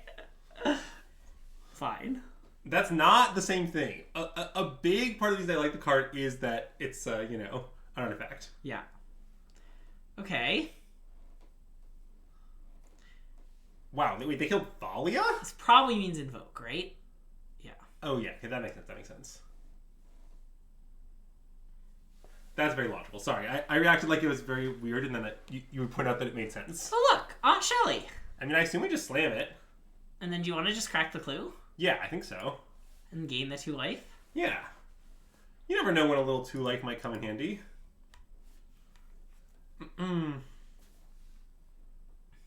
Ooh. I don't know if I'm putting between nice means they have a second invoke or they don't have it. Yeah. Well, I think it means, you know... Well, now I'm scared that they have it. Learning as much as you can from streams. Nice. We like to think we're a good one if that's your goal, but, you know. I'm clearly biased. Yeah, Greg's clearly biased, but I am in fact incredibly objective and unbiased, and I think we have a great stream. What is happening? I mean, it does appear that they're playing another invoke. Ooh, I'm a good one for teaching. Ooh, thanks. Yeah. I do have much more teaching experience than Andrew. Just in general. Wow. Accurate shots fired. Correct statements made. What's going on with their mana? They have put 4 black into... Are they just trying to put the fear of God into us? They're like, we don't have invoke, but we're going to make 4 black mana to stress out our opponent. It's working! Okay, well now... Oh, they have this guy. Blade Quill Serpent? The serpent. Well, see, okay, that's kind of good, but on the other hand, they're at 8. We're about to have Plaza Shieldred. Yep. So, like, as much as I would rather not discard our entire hand, I think we're going to win. Yep. Oh, yeah. Great draw. Another way to protect Shieldred. I guess we can't have both up, unfortunately, but Yeah. Yeah, I mean, Zybos, that's definitely true that it's usually the snake when they tap like this, but you never know. Maybe your opponent was just kind of struggling to cast Invoke because they were trying to leave up something specific or something, and the auto tapper wasn't working. Yeah. You never know. Okay. These are a lot of game actions that are not removing Shieldred from the battlefield by our opponent. Yes. I mean, I basically think they need a second invoke, or else we win. Yep. Is pretty much the game state right now.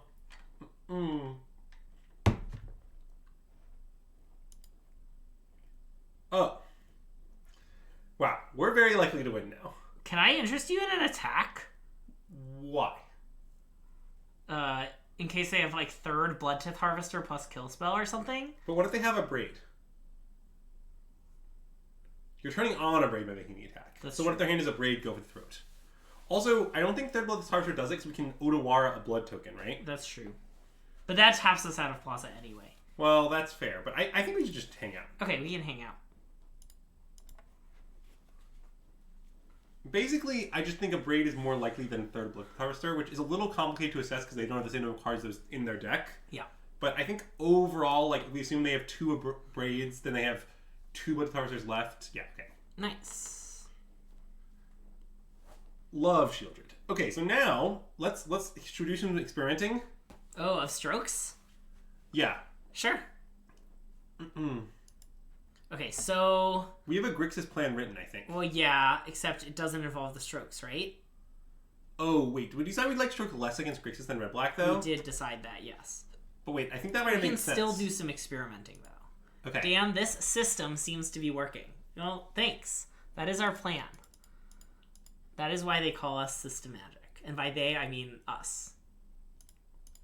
So our current Grixis plan is to cut those cards, add a Shieldred answer, add the 5 grindiest cards. Yeah, so basically we're saying we don't get fancy against Grixis, but we might get fancy I mean, against I Red-Black. am down for science to put 2 Disdainful Strokes. Let's put him in. Okay, I and don't know if it's right. Well, wait. That's not what we were doing against Red-Black. Well, yeah, except AO's worse against Grixis. Yeah, but let's cut 2 drops anyway. I want to just board as though they're Red-Black for the moment for science. Okay, so we're cutting the Underrat and the Ludwig. Yeah.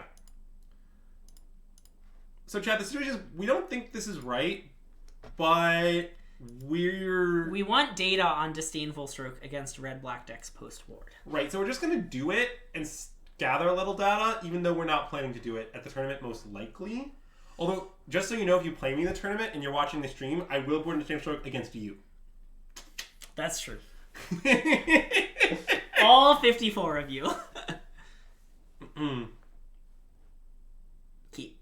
Keep. Aw, wait. This cat does a cute little prance in? Wait, I think I have this cat. Maybe we should switch to it. We've been this weird graveyard guy for a little too long, I think. That's not Graveyard Guy. That's a ghost. I mean, it's a different graveyard guy. If Mondrak... Ooh. Oh, how do I... Wait. Yeah, the main reason I haven't played much Phyrexia is because I don't like all the teeth. Okay, wait, so what just happened is important. Yes. We should denote it. Let's denote it. Okay, it's denoted. Okay. The reason it's important is because we cut Lorian because most of the time people side this card out, but since they still have it in, we might bring back in Lorians for game 3. Correct.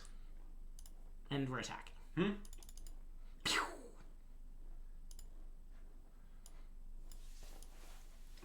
There's all this stuff that we do contextual the deck list, which is way harder when we just don't know the deck list. Yeah. But at the RC, you'll be seeing some weaving and dodging in our Esper sideboarding. Yeah. So play this one, right? Yeah, that seems reasonable. And then no attack? I don't think so. Yeah, I'm pretty much a Scryl of attack doubter against Red Black in almost every scenario. Yeah. Also, they do appear to be missing red mana. Yeah. Well, nope, not anymore. Never mind.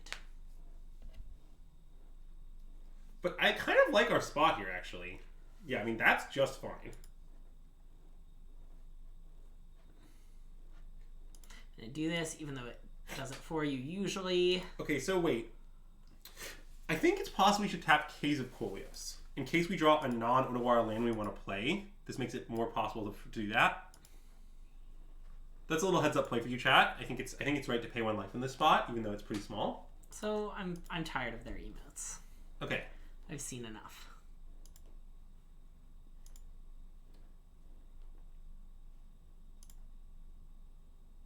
Nice. Shall we bash?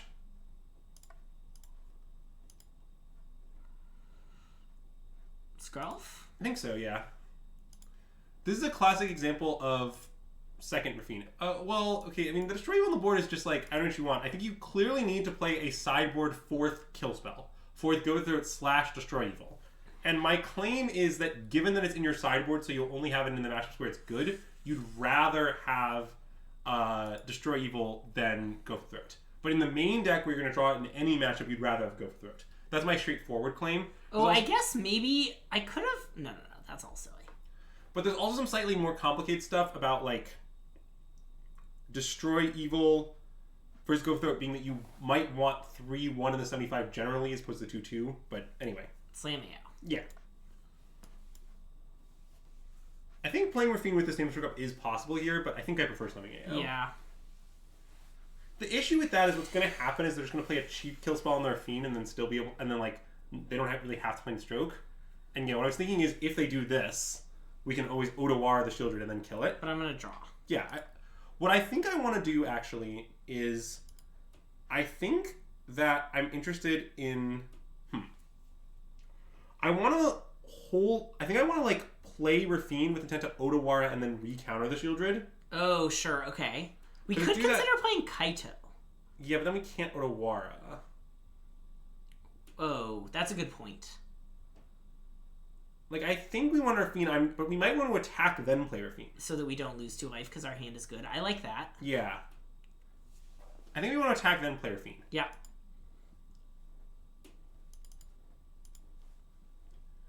Now, the awkward part about all this is that if they go to kill Rafine, it's a little awkward for us, but... No. Insane way to tap. We want to take damage. Yeah, just take damage, and then it should do it right.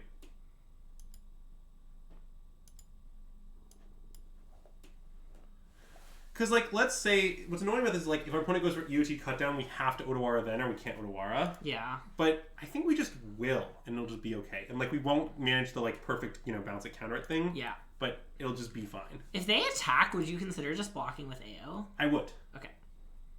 Yeah, I'm not sure it's right or wrong, but I definitely consider it. Okay. Even though it, like, my guess is it pretty hardcore represents just another Shieldred. But another Shieldred, that's great for us. Right, because we'd stroke it. Yeah, I think upon reflection, I would block. Okay. The one thing, honestly, the thing I like the least about is that we're going to collect a company with Rafine in play, which means we can't hit Rafines off it, but yeah. Yeah. So, Sarah, the reason I don't like more removal main is counterintuitively, my experience so far is I don't like the removal that much in the mirror, which is a really weird thing to say, because the mirror is about creatures that die in removal. But the issue is about half the time the removal spells are stone blank through the Skrelv, and just playing this card that's a coin flip to be blank is pretty awful, even if when it's good, it's quite good. And so the result of this is that if I don't like the removal in the main, then I kind of want to minimize the amount of removal in my main deck. Like, I think AO may be better in the mirror, weirdly. Do the thing. Yeah. So, anyway, that's my argument. Also, I kind of have just found AO to be a very good card to have, like, across the board. I've been pretty happy with the AOs. Stroke looked pretty good this game, I gotta say. As far as data gathering goes, that's what the data says. Ooh, that's interesting. Let's start by attacking with both, shall we? Yeah, I want to attack with both Connive under Rafine, I think. Yeah, I agree. I guess they could cut down in response. That's okay. I think we should still do it.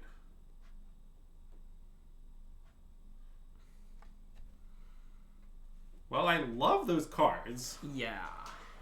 I mean, I guess probably we just shouldn't hold on to second AO is what I think. Yeah, I kind of want to bin Thalia too. It looks... I mean, they have tons of mana and all our things are non-creatures. I love that play, yeah. So just do that. Bin the bad cards. And then do you want to play Kaito? Yeah. And draw a card? Oh, yeah. Nice. Well, I guess drawing a card for 1-1 is actually pretty close, huh? Because the 1-1 gives us more conniving and a good connive target. I think I want to draw the card. You just want... Oh, wait, it's time to run horribly again. Yeah.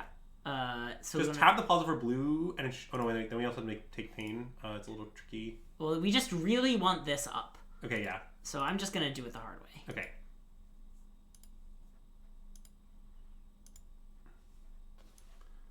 I think drawing a card is good because our hand is really good and we're conniving a bunch, so we're just trying to dig for kind of stuff to discard of various sorts. It doesn't seem like the 1-1 is that important, like just math-wise, because our opponent's at 10. So they're it's not unlikely they're dead in 2 hits to AO. If they kill AO, we'll probably find some stuff, so they'll still probably be dead in 2 hits. It's like, it's pretty hard for them to get out of the situation of they're dead in 2 hits. I also think it's kind of funny that our opponent has like 6 cards in hand, and we're kind of just beating them. Yeah. I mean, Wara really has that effect on games, right? Like, that's true. I mean, basically you're saying, yes, when you cast bounce spells, you tend to... Right. And also, like, Bankbuster isn't that good against us, because they just, like, spent all this mana drawing a bunch of cards, and it's like, whatever, like... Since we drew it, would we prefer to go for the Shield Red? Maybe. I'm not sure. I mean, we're gonna take 6 here. Yeah. Well, the complicated part about this is that, like, I don't know that they're gonna get enough time to command us. Like, wait, so they only have 3, 6, 8 mana. Still have 9 mana, so I guess if they play land, so that means I guess we should let the shields resolve. That's what I just calculated? Yeah. And then will EOT go for third if they don't play something we want to stroke? Yeah, that makes sense. Okay. So I guess upon analysis, the answer to your question is yes. But if you printed less mana, it's less clear. And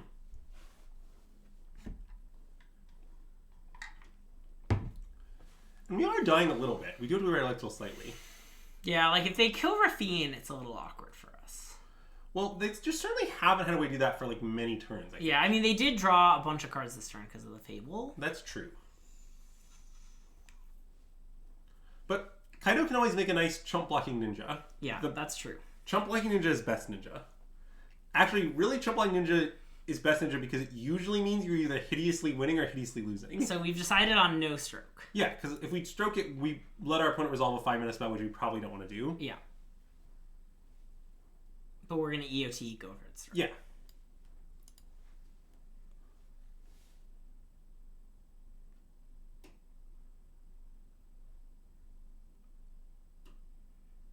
Okay. I guess that's one reason that too is they could gain a little life, but I just think that's going to be fine. Yeah. Like, maybe we won't be able to kill them this turn, but I predict it will be okay. Ooh! Slam it. Right? Love it. Yeah. Like, I know it puts us in a little worse spot if we don't find a land or whatever, but it's still gotta be right. You should take pain again. Just love to take pain off this.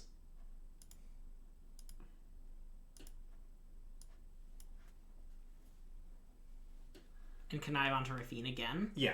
Nice. Well, now they only have 1-up, so there's no real downside to it, right?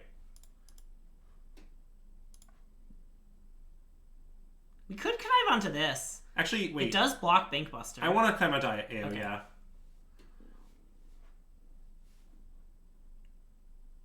Wedding announcement, Dr. Scores? Yep. And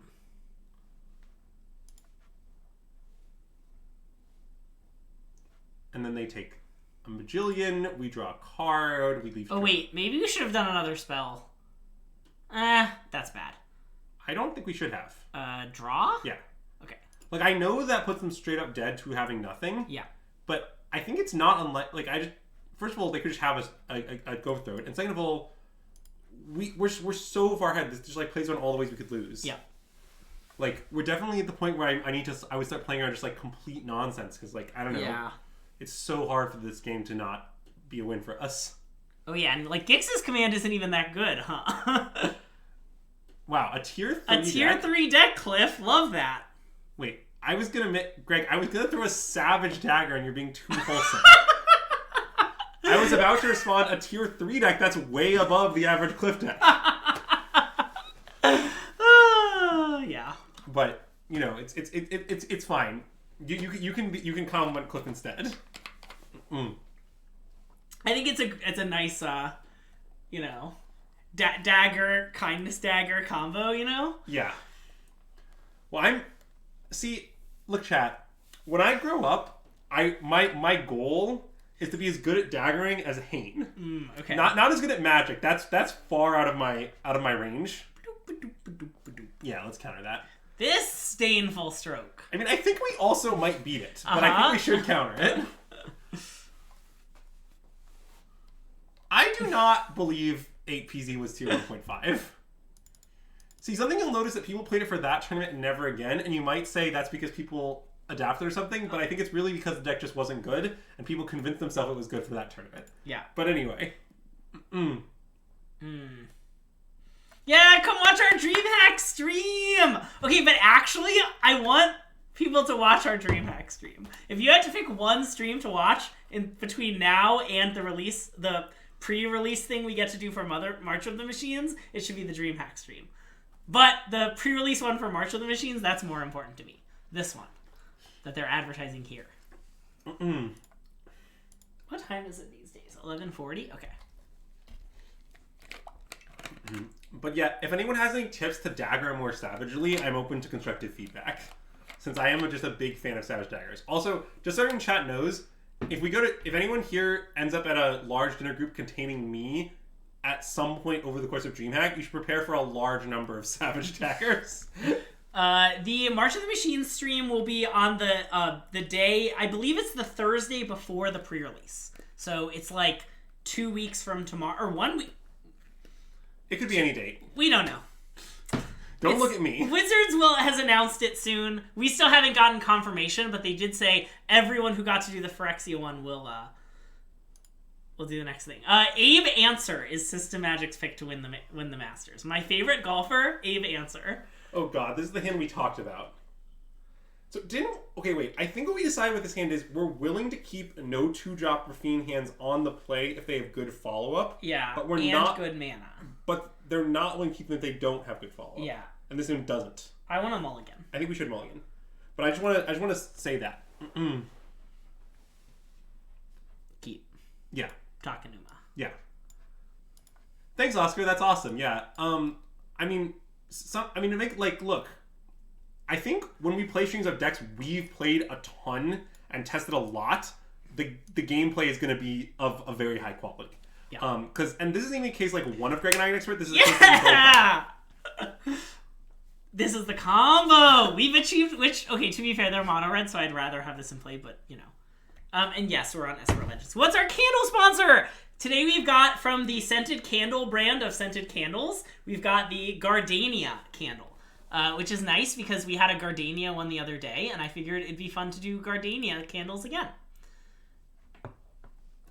And yeah, this is, they're not from Target. Normally we're sponsored by Target, or unofficially sponsored, of course, by Target and their discount candles. I'm down to eat the 1/1. Why not? I would like to flashback Demic before attacking. Okay, so your plan is just to eat the 1/1, or like maybe eat nothing, just like take 3 from the squee?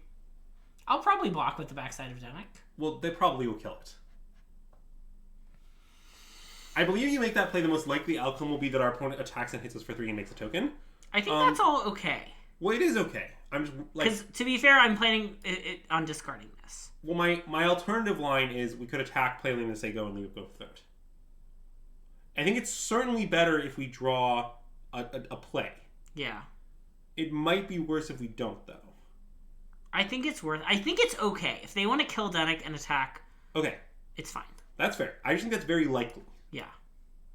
Like, they're going to kill it for, like, 1 mana. You know, like, it dies to shock. Yeah. Oh. Well, that worked out pretty well. Okay, this is another example of what we say sometimes about AO. We're like, okay, Mono Red is clearly not a matchup where AO is very good. We're probably going to be siding them out. But, like...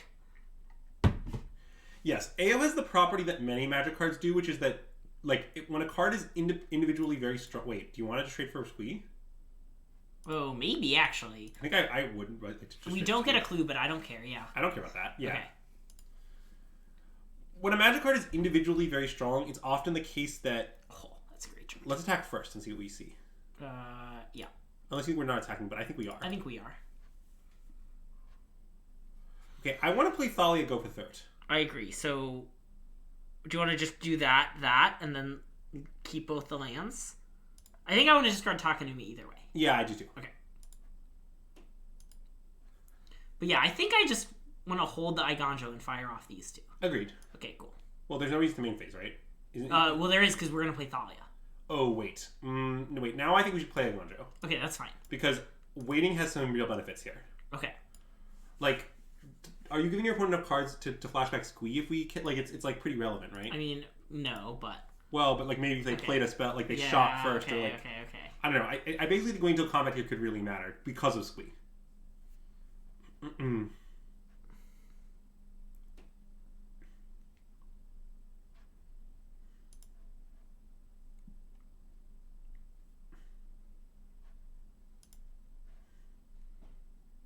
Okay, now they're in combat. Now cast it. Are they in combat? Okay.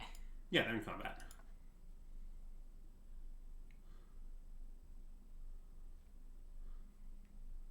Got him. God, can they even... I was going to say, if I might want to block Swift Spear. I can't name the card that would get us. Well, that deck is very good, but I assume we should just play AO. I want to play AO. Well, wait, should we attack first? What sort of attacking are we doing? We could not attack. It might be just Thalia, though. Just Thalia is pretty good. Just Thalia is a pretty good attack, actually. Let's send just Thalia. Okay. Nice. We'll be the candle sponsor of the DreamHack stream. That we can't reveal that information in advance. No spoilers, you know? Also, yeah, we need to figure out how... There's a non-zero chance there won't be a candle sponsor. It's up to Greg. I'm putting my best person on it, and in that case... Also, you will not be allowed to change... We're bringing at most one candle. You are not allowed to change the candle sponsor at the DreamHack stream. Wait, what if we said they were allowed, and every time they change the candle sponsor, we just blow it out and make it the same thing? Yes. Okay, I mean, that's very funny.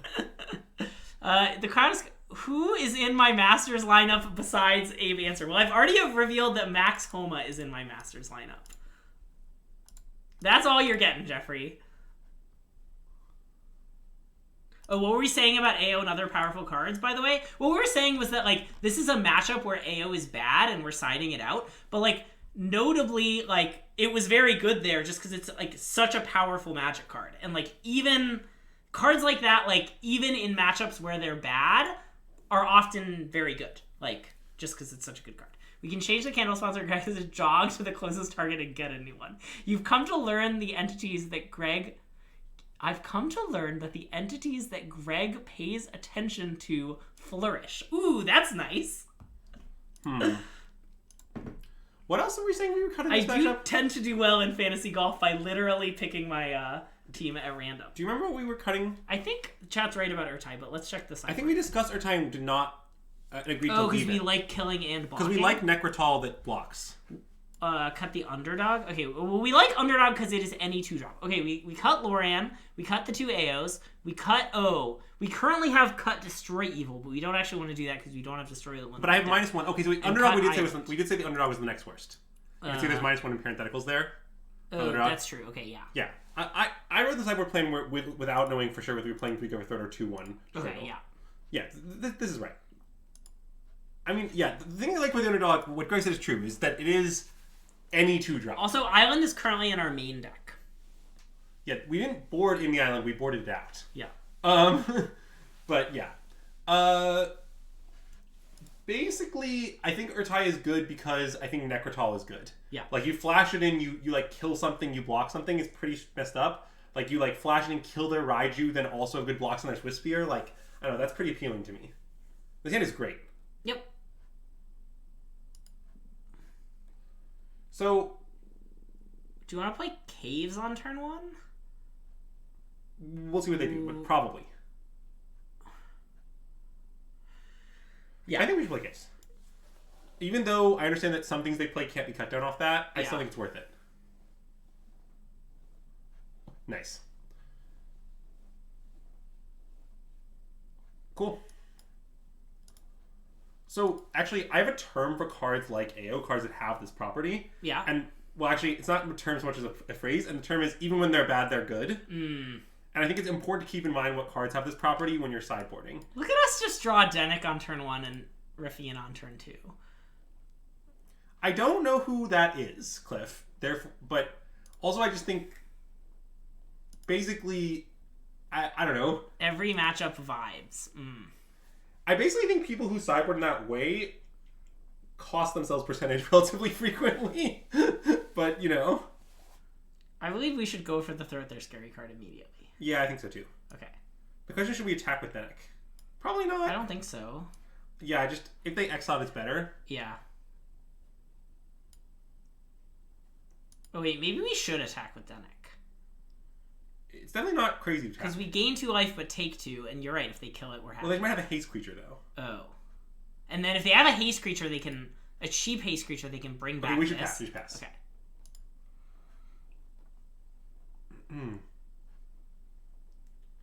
Greg, why did we main phase that last turn? Sorry, I didn't think it through. You gotta stop main phasing everything. But it's the best phase! 2 2-drops. 2 guys. Oh, wait, we can't. Oh, we can't? We don't have enough blue. Crap. Okay, what's our plan B? Just play Adeline, I think? Yeah, I like Adeline. I mean, it can't block Phoenix Chick, but it's good in all other ways. Yeah. I think we play Adeline, yeah. And the point of playing Adeline, Chat, is like, whatever 3-drop we play here is going to have to attack next turn, so we'd rather play the Vigilance one, is the main idea.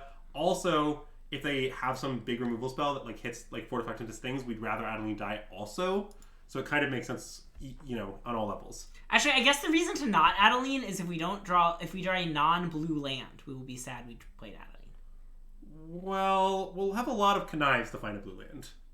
Oh, I guess I'm wondering, Adeline dies and we draw a non-blue land. Okay, I accept that. Okay, yeah. That I agree with, but I don't think it's important. Yeah.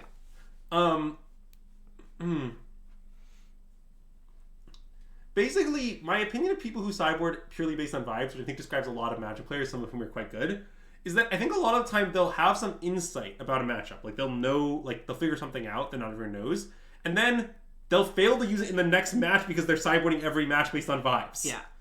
Like, I think that's, like, a real phenomenon. Rafine attack. Yes. Like, I think people who act like there's no cost to doing this is like, there's a cost. The cost is you will not remember your own strong plans.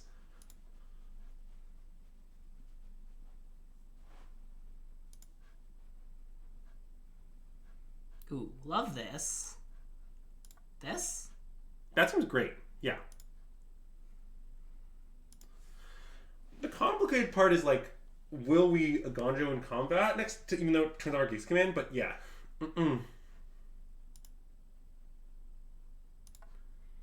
Oh. Bold of me assume that vibes entails a plan. That's fair. Reasonable criticism.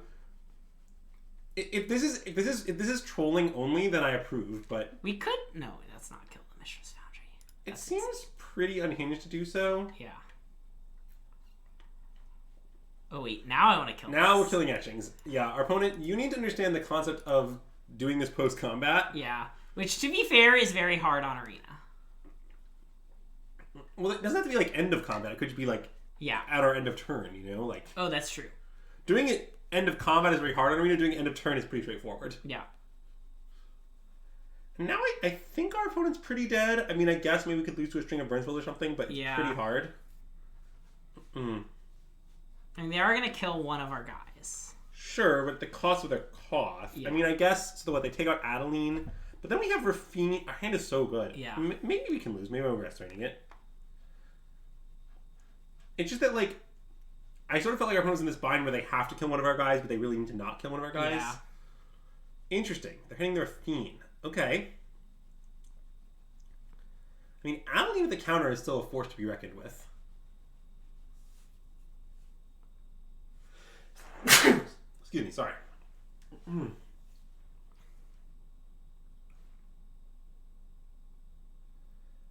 I think we should consider... Denek?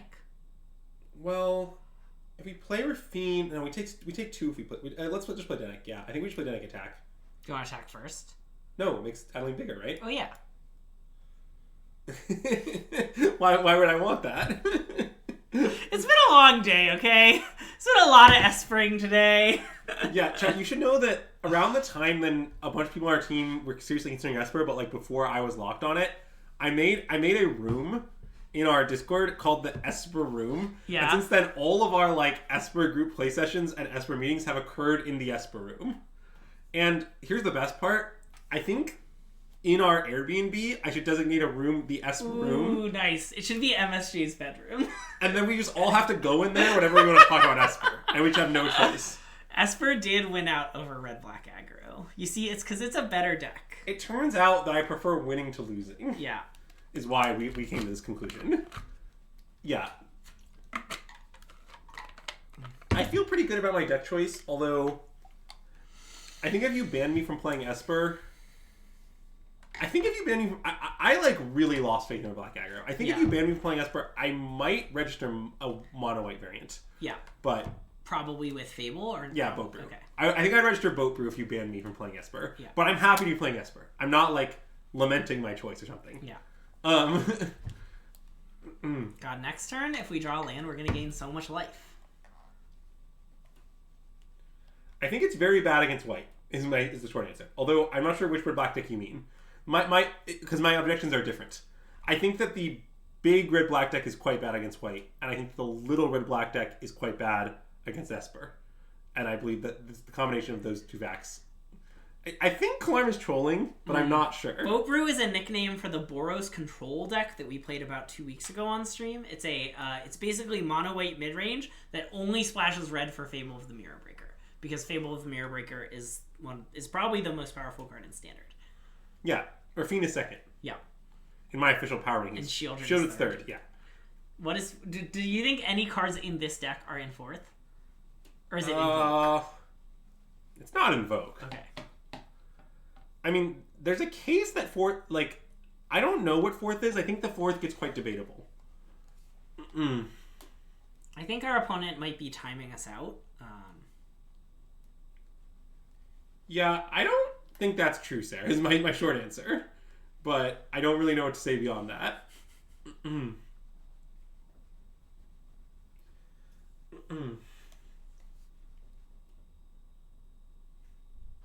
Okay, let us play Ravine. We do go to 4, but I think it'll be fine. Yeah.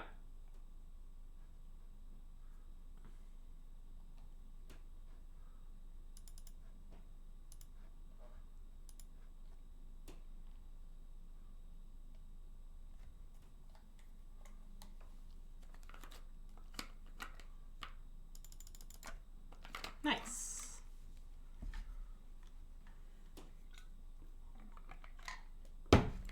Yeah, I tested this matchup some, and I believe that the Archfiend board wipe thing is a fiction. I played a bunch of games and I never made it happen a single time. I don't know. The system works. Are you just gonna say that every time we win? We win a lot, so he's gonna have to get pretty tired of saying it, I would expect. That's accurate. Wow, look, it's Wheezy! Well, I don't think that's Wheezy. It could be Wheezy. There's no way Wheezy's in Diamond on Arena.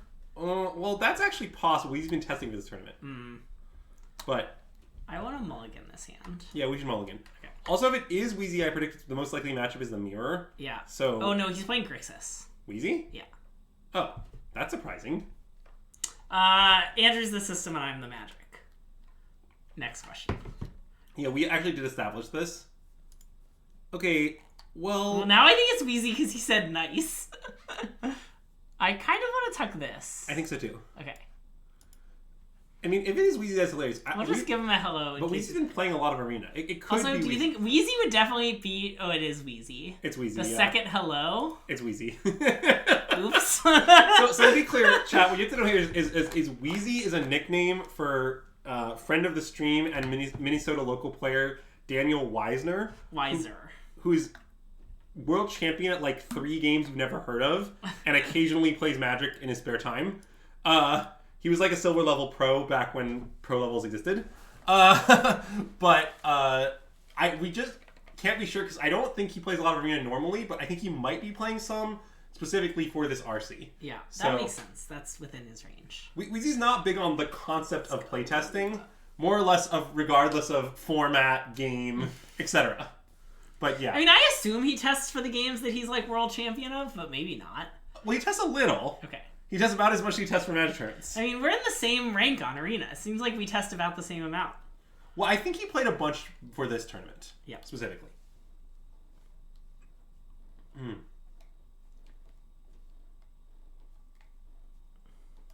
But also the other reason we think it's Wheezy is Wheezy likes blue-white control, and the avatar to fairy is a Wheezy move. That's a big Wheezy move.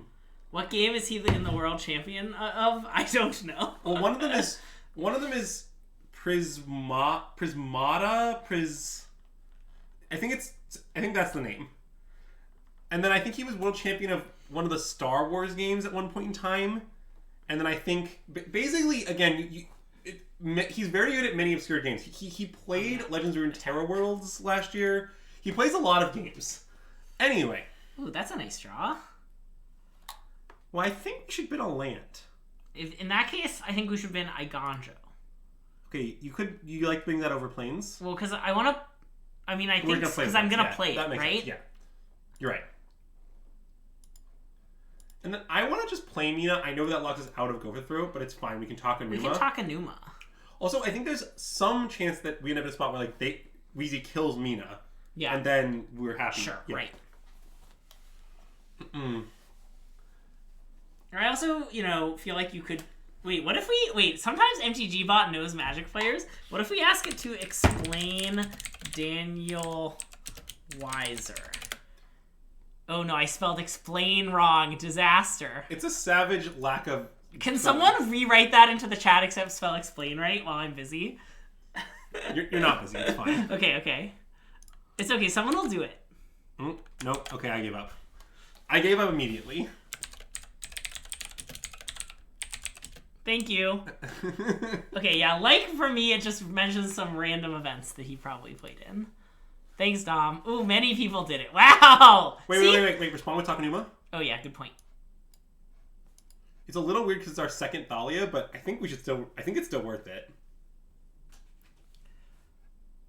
I think I want to take this. Yeah. Nice! Let's go! Also, I love it. It's Weezy. The emoting has been so savage. I would have said both. Well, let's see if we get to. But yeah, I'm interested in that, yes. But do you think they're going to cut down the Thalia? You think they're going to cut down Thalia knowing that we have another Thalia in play? Well, the nightmare scenario is... Oh, wait, they have a Bank Buster. Yeah, but our guy goes 4 power. Oh, yeah, okay. Our intent was to discard 2 spells. Yeah. This? Well, unless we want to play Skrelv and leave up Urtai. I want to slam AO. Yeah, I think so too. Okay.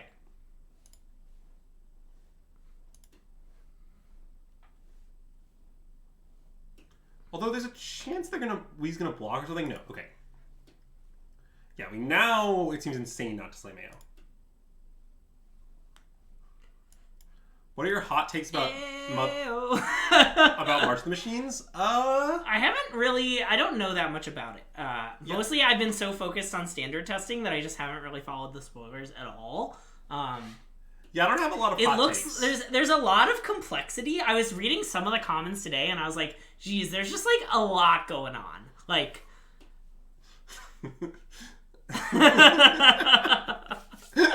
Great comment, Ryan. But yeah. Yeah. Yeah, I'm mostly interested to see what happens to Green and Pioneer. I would say that all 3 of my brain cells that aren't devoted to thinking about Standard are exclusively thinking about mono green builds and Pioneer post new set. I did read some of those battles you were talking about, and I was like, ooh, those are nice. I like. Do you want to play the Ixalan one that tutors? Maybe. Okay, because that puts a lot of devotion into play, and I feel like you can win. You can just flip it, and it's a giant dino. Yes. And kill him. I'm not sure how that one's hard to flip. Yeah.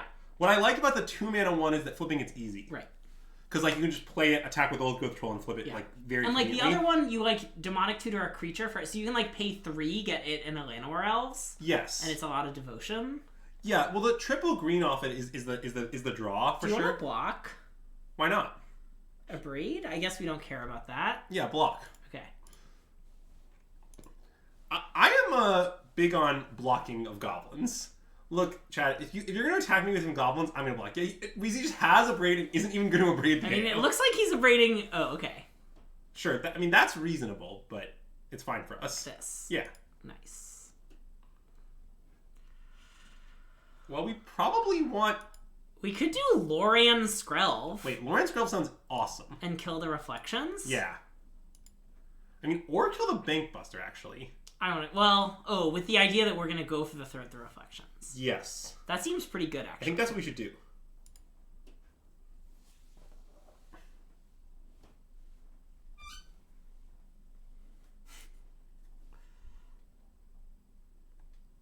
Send them both? Well, yeah, I'm going to send both. Yep, that sounds good. And I think just connive onto Lorian. I want to connive onto Rafine because of cut down. But wait, but then they're going to block with Corpse Praiser.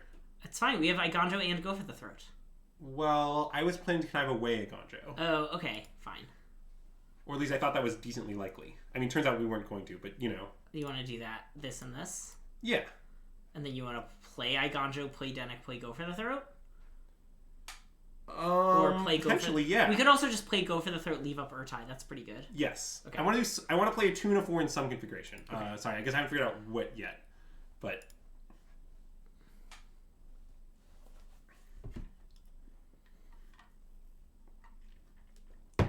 I guess I kind of like that Dennick gets the clue. The question is it exposed to Gix's command? It doesn't, because we're going to kill Fable.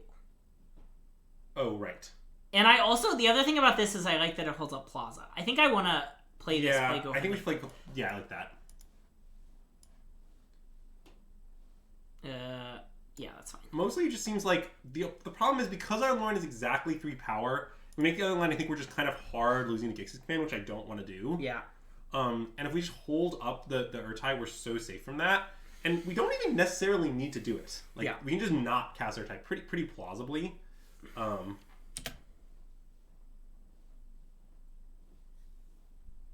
What does this mean? I don't know. I think it means he needs the treasure and he wants to... Like, if he's going to attack with one, he might as well attack with both. Sure, but, like, we just take it, right? I guess, yeah. Like, aren't we the... It seems like we should take it. Yeah. Like, who's the beatdown? And, like, our Lorne is Vig, so, like, next to being, like, attack, growth Lorne, then have it back on D, kind of. Yeah. Like, it seems pretty great. Ooh, let's counter that. I agree. They have 1, 2, 3, 4 up. Yeah. I mean, we are punished by Shieldred. Yeah. But I think we should counter it.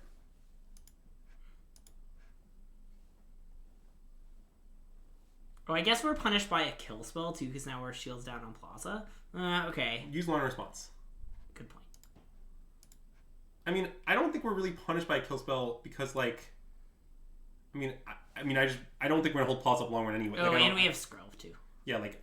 we're punished by cut down on Skrelv, I guess, but I think it's fine. So wait, we should do a quick dead check. Oh. So if we alpha and connive onto Rafine, they're not dead. So wait, it'll be 4 plus a max of 3 is only 7. Yes. Well, assuming Skrelv could attack 2. Oh, wait, so we alpha... But it's still 1 off. It's a literal 1 off. Wait, let me just... It's 5 plus a max of 4 is 9. Yes, you're right. Okay, so let's play AO. Okay, and then probably not attack? I think not attack. Yeah, because we want to attack with AO. We want to attack in like big chunks. Yeah. I think that makes sense. I guess maybe we could have scrolled through a creature, but that seems a little loose. I want to leave up Skrelv. Yeah, it's complicated. I'm worried we don't have enough time to do this. Yeah. I mean, if Shieldred attacks, I'm blocking with AO.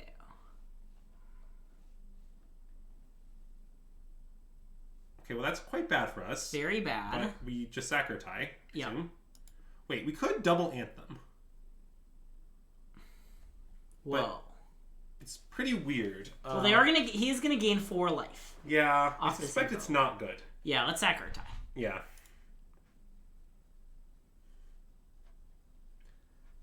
I mostly...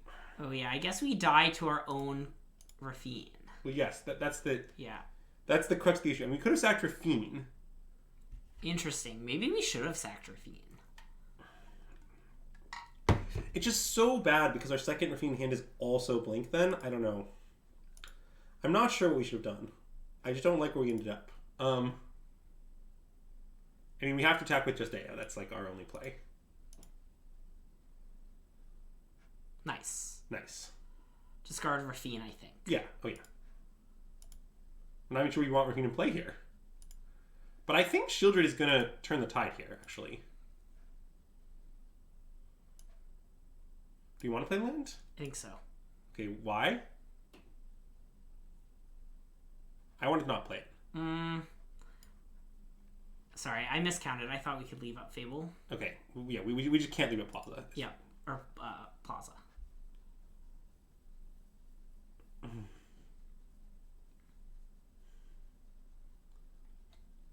And I mean, maybe we funded by airtime to Fable, but I don't think so. Fable's just so good. Yeah. I think the only thing we could have done wrong is we could have sacked Grafine, but God, I hate that play. I hate sacking Grafine. Yeah. I think I mostly like how we played this game. Or maybe we're supposed to block Lauren in the Course of Appraiser because we should foresee that this might happen and the 3 life will be important. Yeah. I don't know. It was all... We had a lot of close calls. What's in our bin? Any Shieldreds in the bin? Yes. Yeah. Do we have 7 mana? Yeah. Except, wait.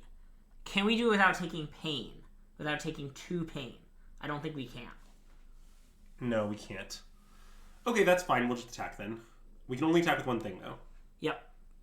What's today's candle sponsor? It's from the Scented Candle brand of scented candles. It's the Gardenia candle. Pretty nice entry from this brand. So just AO.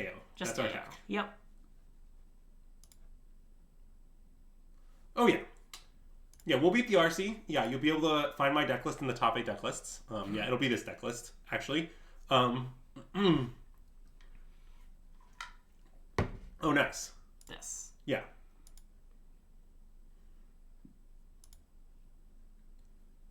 We'll probably not give you a candle just for saying hi to us. That's a bit unhinged, I think. But we will say hi. But if you give us a candle, we'll use it on a future stream. So wait, we could go for some death here. Well, you should definitely go with those Shieldred. And then do you want to Loran him? I think so, yeah, but is there any reason to do it until we... Like, when should we do it? I mean, we start... Just do that this phase. now? Yeah. Okay. And then I think we just win. But... Well, yeah, the one limitation is we just won't be able to bring many candles. Ooh, maybe we're supposed to wait, because he was probably going to do this, and... Oh, maybe, but it's fine.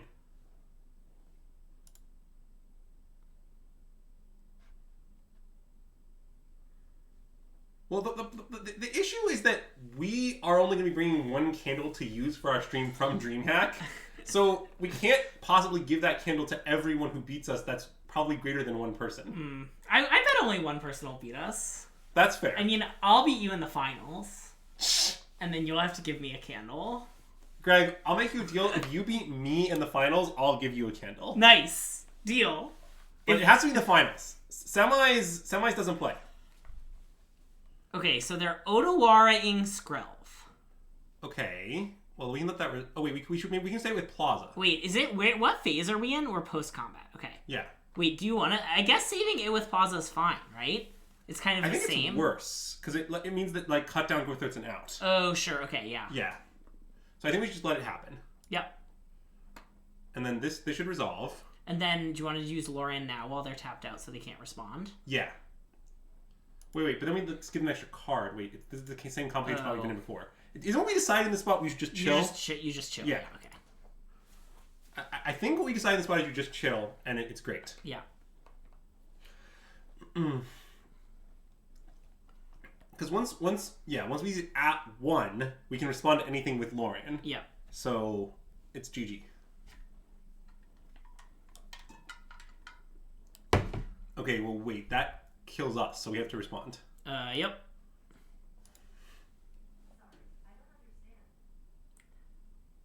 Wow, Alexa thought we were telling them something. Apparently. Nice from Wheezy. What a game. That was a great game. Oh, that was a sick game. Okay. So, wait, we're on the draw again. Let's experiment. More strokes. I'm still not sure it's right, but I'm still interested in gathering data. It sure did look good last game. I know it did. Okay, and then other than this, we're doing we're cutting Loran. Oh God. Okay, let's cut stuff first. Cutting Loran, cutting 3 Adelines. And then it's Island and Igandro. Island and Igandro. Yep. And then we're adding in all the grindy cards. Pew, pew, pew, pew, pew. And another Shieldred kill spell. Yep. Just settle for a signed MTG candle card. Look, I'll make you a deal. If you bring me a Blood Tallow candle, I will sign it. Yeah. Or Candles of Lang. Same. I'll also write a Target logo onto it. When does Kaito come in? Kaito comes in. It's a very good card against grindy decks. Grindy decks that have like tons of kill spells. It's great because mostly it gets a 1/1, which is a pretty good threat, and then it just draws a card until it dies. Usually, it at least gets you a 1/1 and a card to replace itself.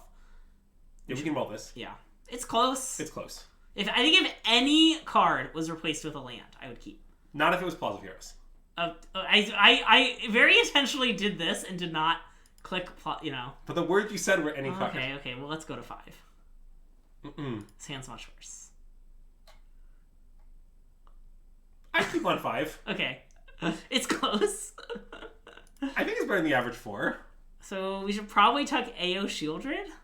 Disdainful Stroke is pretty bad. Yeah. I'm in for AO Disdainful Stroke. What if it's Shieldred Disdainful Stroke? Is that insane? No, we would. I think it's pretty insane to keep AO in our one-lander. Like, what if we just runner peel 4 lands in a row off the top? I mean, I don't know. Well, it's 4 lands in a row. I wish we had kept AO. We'll be fine. Yeah, it's for mono white and red black of all forms. Yeah. They're certainly not limited to Grixis, and remember that Grixis is these days, I think, comparably or less popular than straight red black. But yeah. Basically, mono white has a lot of trouble killing planeswalkers, and against Grixis, we just wanted a grindy card that kind of had some card flow. Because our deck actually is pretty bad at going up cards, even though Wedding Announcement was pretty good. So that's basically the idea. I've been pretty happy with 2 Kaidos. I don't think I want more than 2, but I've been pretty happy with 2. I can imagine 1. I think 2, though. 2's a good number. Well, I mean, I don't know. There's some sense here in which, are we allowed to post links for deck lists? I don't know what that means, but you can probably do whatever you want. I don't know. The link filter is not turned off. It's not turned on. So if you put a link in, it should work. Yeah. Are we actually planning to register Kaito in San Diego? Yes. This is the exact deck list I am playing in the tournament. You can find it in the top 8 of the tournament. Well, okay, what I think is pretty telling... Okay, I mean, attack and play Skrelv. Do you want it? He missed a land. Do you want to just go for its throat? No. Okay. Because although he missed a land... Yeah, I would just attack. He has a blood token in play, so that means he didn't want to main phase the blood token despite not having the land. Oh, I guess that's true. Which means he has a kill spell. Okay, yeah. So it's not like we're going to, like, Denic all the way or something. Like, that isn't going to happen. That's a good point.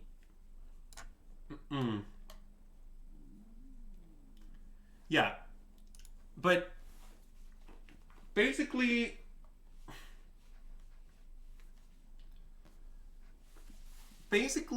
I think Grixis... I currently think Grixis is not going to be as popular as Red Black at the tournament, mostly because at the Brazilian RC, they were close, and so if like the same kind of trend continues, Grixis should like be overtaken by Red Black, and I think it will continue, but it's not like guarantee or anything. I'm not like confident. It's a pretty good draw. Yep.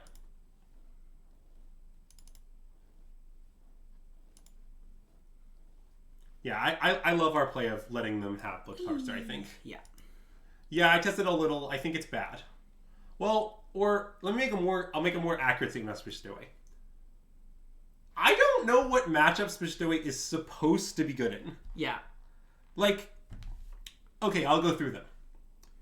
Against White, the looting is kind of nice, but you need to get them dead and it only hits for 1, which is pretty annoying. Yeah. White's also not that good at blocking 2/3s to start with, even though 2/3s aren't that impactful or anything. Yeah. Like, White, like, chumping them with 1/1s and eventually outsizing them isn't a big deal. Okay. In the mirror, it's... If your opponent plays 2-Dropper Fiend and you play 2-Dropper Fiend and yours is Stowaway, it's bad for you. Pretty straightforward. Okay, so at this point... I want to draw a card. I think so too, yeah. Okay. So, at this point, the only matchup that remains is the Grixis decks. And I haven't tested it that much against Grixis decks, so maybe I'm underrating it. But as far as I can tell, it's awkward against them because... I would just play it.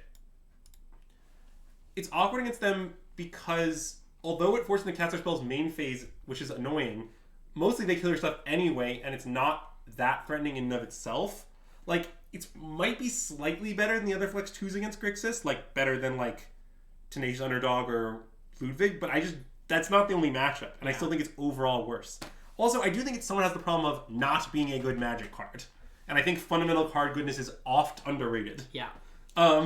This deck is all about fundamental card. Whoa, no discard. That's scary. Yeah, we have a saying about no discards fables, which is, if your opponent ever chooses not to discard, one of two things is true. You're dead or they punted, and Wheezy's very good. So I do not anticipate that he punted.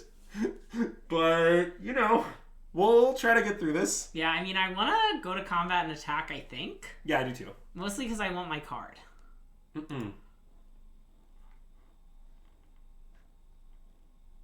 Yeah. Well, you don't have to run... I mean, pausing would be insane, right? No, we don't pause that. We want to... We could bring it back instead of playing Shieldred. Oh, I actually... I think I like that. And make a ninja? Yeah. But then if they kill... Well, wait. Maybe we shouldn't make it... Making a ninja's kind of awkward here. Oh, because then they could kill Kaito? Yeah. And I guess the loot's pretty good. We could just discard a Shieldred that doesn't... I think we should loot. Okay. Wait. We should make it first, though. Oh, right. Because although I expect to get killed in response, you never know. Well, okay, as far as Gix goes, you can play Switch Stow without Gix. In fact, I basically do not like... I basically never consider playing Gix. I consider playing Stowaway. But, yeah. And thanks for the subscription! We're going to discard a Shieldred. Brickmaster Flex. Yeah, much appreciated on that. I mean, yeah, I don't know. Yeah, I don't think that you should play Switch Stowaway. I don't think you should play Gix. I think that sometimes people win tournaments by playing slightly worse cards because the deck is fundamentally sound, and that's what happened in this case. Yeah.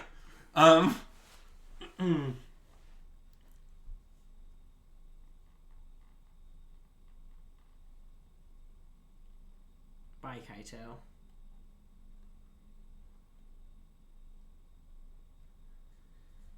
Razorlash, I think, is more complicated. I think it's time to play Shieldred. And lose. Yep. I agree. It's the Shieldred lose phase. And we played Extra Source too. Yeah. I still like Razorlash, but I'm in the minority. Well, I think if I expected most of my red-black opponents to be Grixis, not red-black, I would certainly play Razorlash. But the problem is I don't expect that, and I don't think it's acceptable against... You can concede.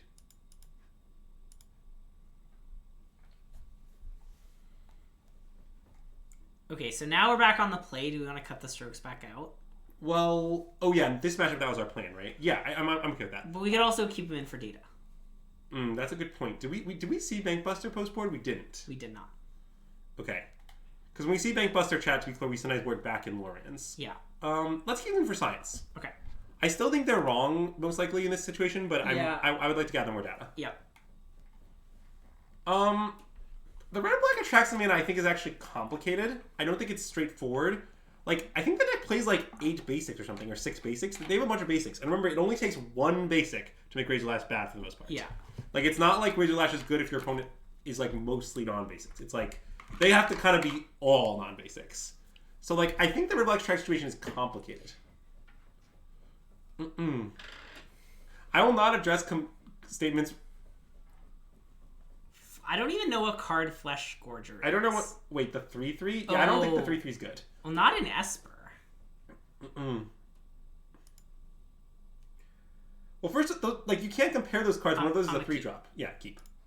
3-drops and 2-drops are different. Like, I don't know what to say. Like, the key to this, to playing Esper is, like, you need to play 2-drops a lot. Also, what you should know about more basics, if we're talking about this deck... Oh, you're talking about the 5 card. The source count is very tight in this deck. With 4 cutdowns in the board and counterspells in the board, like we're currently not playing 4 Seachrome Coast, and Seachrome Coast is, like, the second best land in the deck. Behind Plaza, obviously. I think it might be third best, but that's not here or there. I think Caves of Kolyos is second best. Okay. Well, I basically think, like, what I'm saying about 2-drops is, like, 2-drops in this deck, the way you should see them is after the good ones, the Oleandenic. 2-drops, for the most part, a necessary evil. Yeah. Like, you don't want too many of them, but you need to be able to play a 2 very consistently to play Adeline and Rafine, which are very good cards. Yeah. and to make those cards work. And so when you say things, so you can't just, it's not as simple as like, I'll cut Razor Lash and play Flesh Cores. It's like, well, you're cutting a 2 for a 3. Like, you can't really just do that. Is basically my response to that. Also, I just don't think Flesh Cores is a very good card, but that's neither here nor there.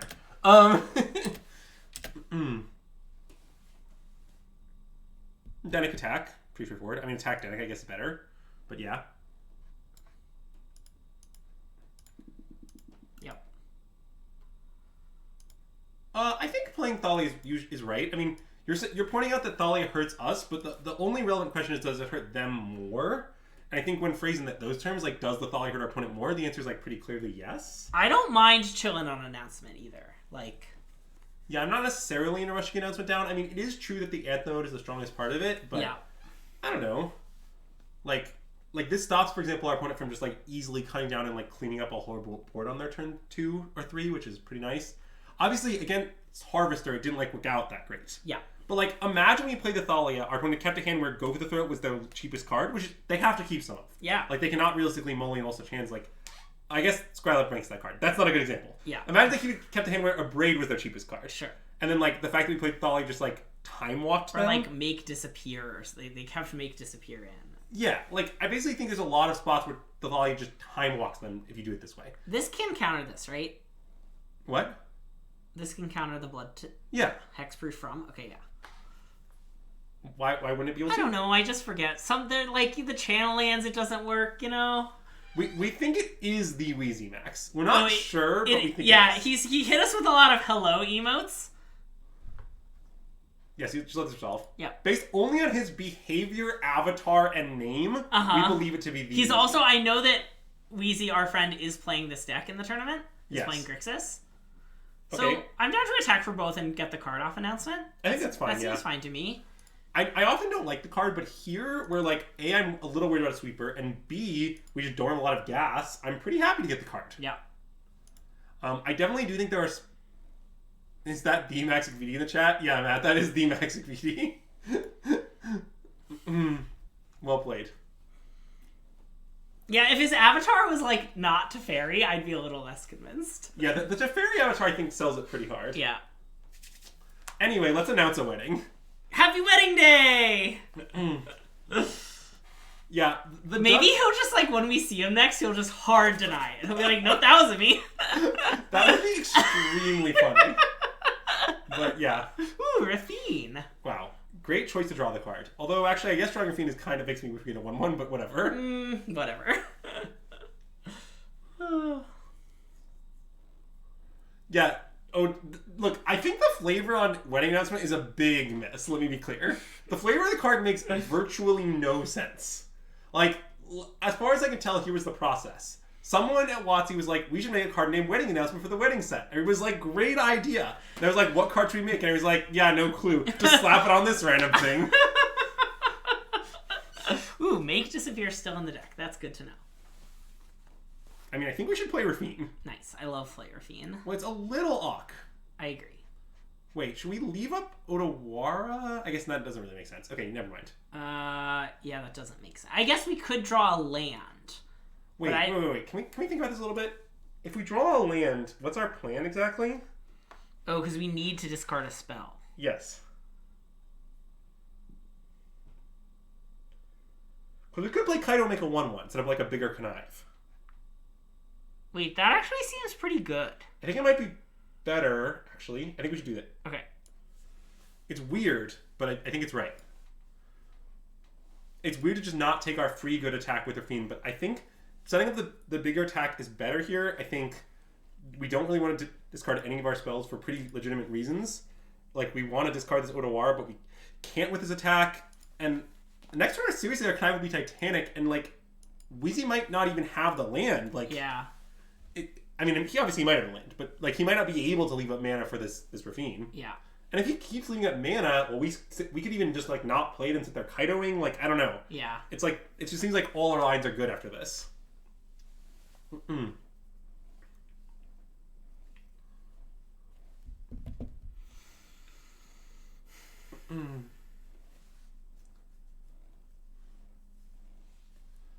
Oh, yeah. I think extremely paid off for our line. So now we're slamming Rafine. Yes. Love slamming your Fiend, and I would like to draw a card off announcement because I'm worried about sweepers again. Yeah. So I want to play Rafine and attack with, I think, unblockable guy Thalia, connive onto Thalia. Probably discarding Dennick. Probably discarding Dennick, yeah. And then do we want to leave up a blue mana in case we draw a land? I think I do. Wait, you don't leave up black mana for Growth Threat? In case Thalia... Oh. Okay, that makes some sense. I mean, I guess it could go either way. If Thalia dies, then... But, like... No, you're right. We should leave blue. We should leave up blue mana. And I'm okay taking 2 pain. I don't care. That I don't care about, yeah. I also think we're browning Wheezy in this game. Yeah. That's why I'm thinking a lot about Gix's command, if I'm being honest. And so we're conniving onto Thalia. Yes. Yep. Dennick this. Well, it could be Dennick Odawara now. Oh, wait. I think it is. Yeah. Agreed. Oh, I guess he could double block? I thought about that, but I'm not that afraid. Yeah. And if he does that, I want to kill the goblin, I think. Oh. I'm down for that. Yeah, we can kill Goblin. He also has to be afraid of a Gonjo here, to be clear. Yep. And I know that Wheezy knows that. Yep. So, yeah, yes.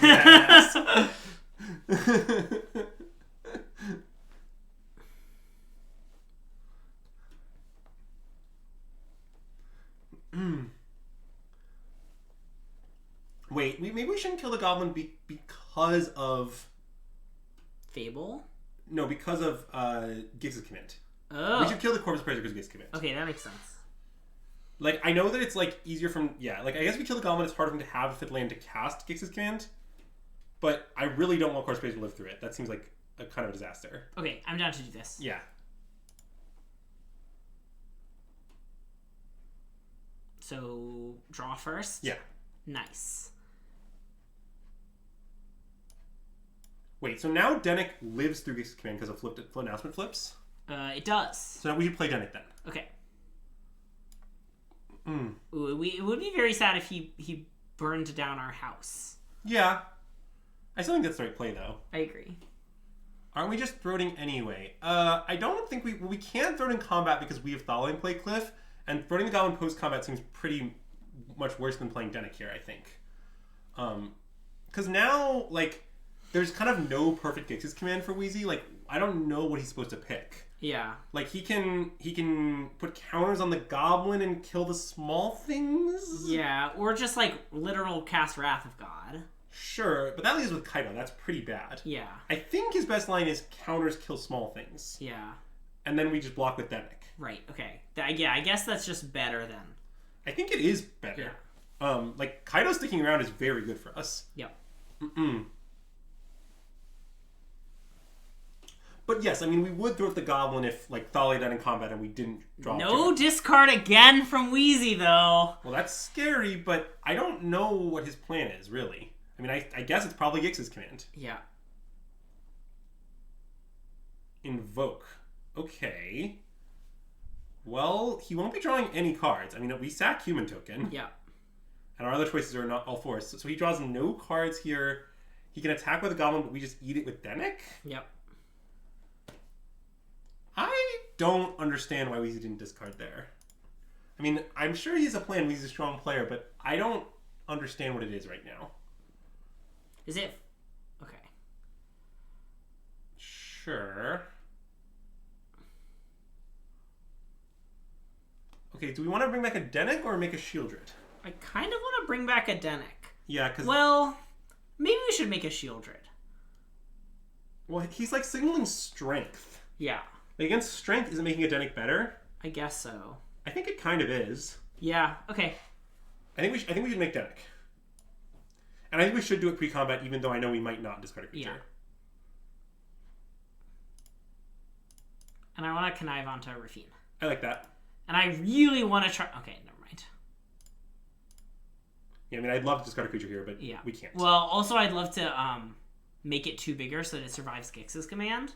Yeah. But there's no way we can leave ourselves with this. We'd love lots of things that we can't have. And my intent is to, I think, not go for the Goblin and just, like, let whatever happens happens. Yeah. We might end up going for this Fable. I mean, obviously that's pretty likely, but not guaranteed or anything.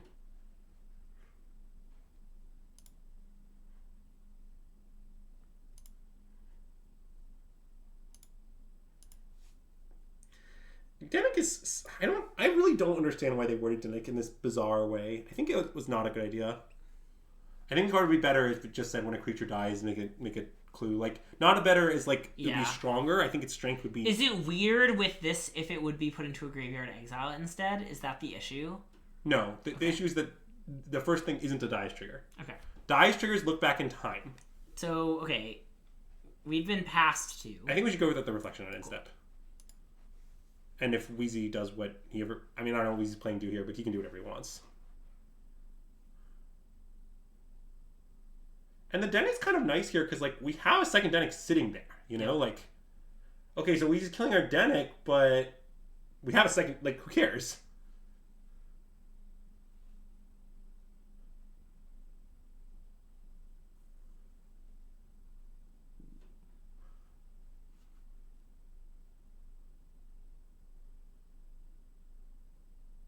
Okay, attack with the thing. And make Denik? I think so, yeah. And I think we should play Seachrome Coast, right? Because we're 1 mana away from Shieldred with Claws Up, is that right? Yeah. I think this is kind of working out beautifully, actually. Because I do think it's pretty likely that Shieldred with Claws Up next turn will finish the job. Yeah. And, like, I don't know. It obviously won't be able to make Disappear because we'll have 4 mana up. Yeah. It won't be able to be invoked because we have this Ninja token sitting around. Like... So I guess his keep off the Fable was like invoke to clear out all our value engines and then just like a pile of kill spells to get the rest done. Yeah, that's reasonable. I mean, like, it's pretty weird to discard a kill spell that looks like it's going to be good. Yeah. Sure, command kills it, that's fair. But, you know, we definitely hasn't had command a few turns ago. Maybe one of his few draws that he's had that we don't know is Gix command. But that's mostly just, I think, going to be great regardless of what we do. Like, we're not going to be able to play around Gix command here. He'll, like, put 2 counters and bring back 2 things or something. Like, it'll be messed up.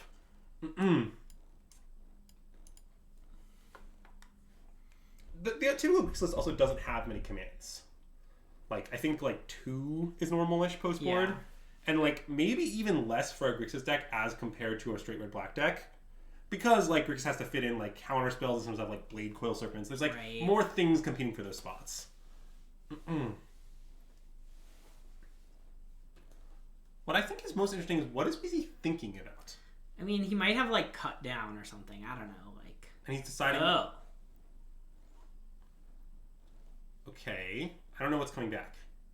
Corpse Praiser. Okay, that makes sense.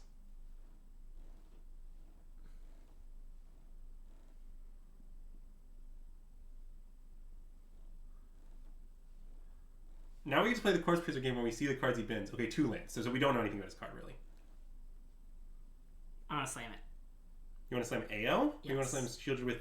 I want to slam AO because he's shown us that he still has counter magic in his deck. Oh. I guess we've just seen 1 make disappear. No, that's a good reason. Okay. We should play it.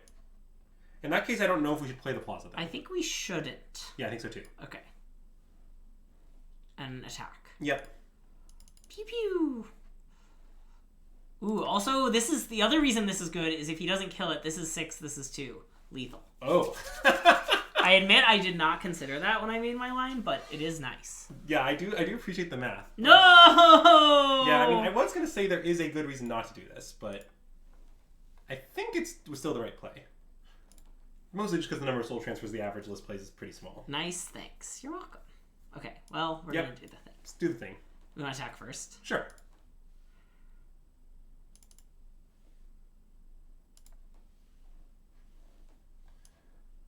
Man, this has been a sick match, I gotta say. Just very tight games back and forth. I mean, maybe his 2 cards are 2 ways to kill Shieldred. In that case, I mean, I think we're gonna lose good beats. Yeah. But if they aren't literally that exactly, I like our chances.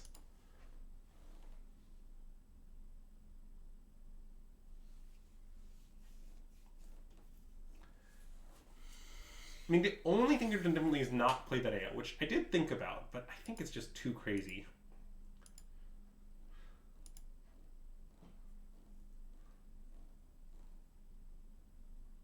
So he just has it, or he was hoping to draw it because he's just in desperate straits. One of the two.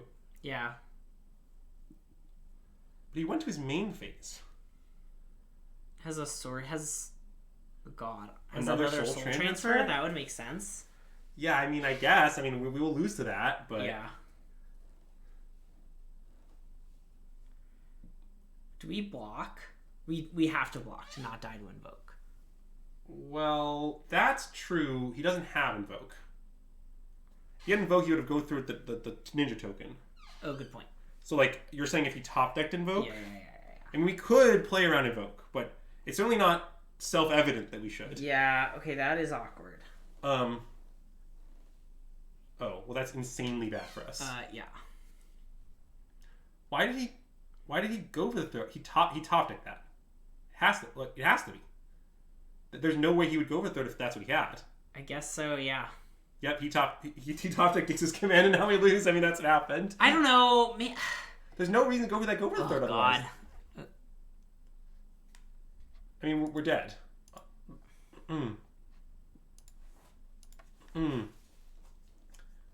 Yeah, I mean, good beats. Play against strong player, played a tight match. Yeah, that was one of the better matches we've played on stream in a long time, so I'm sad we lost it. An excellent match. Yeah. Yeah, I mean, I think the only play we could have made differently, I think, was not playing the AO. But yeah. I think I stand by the AO.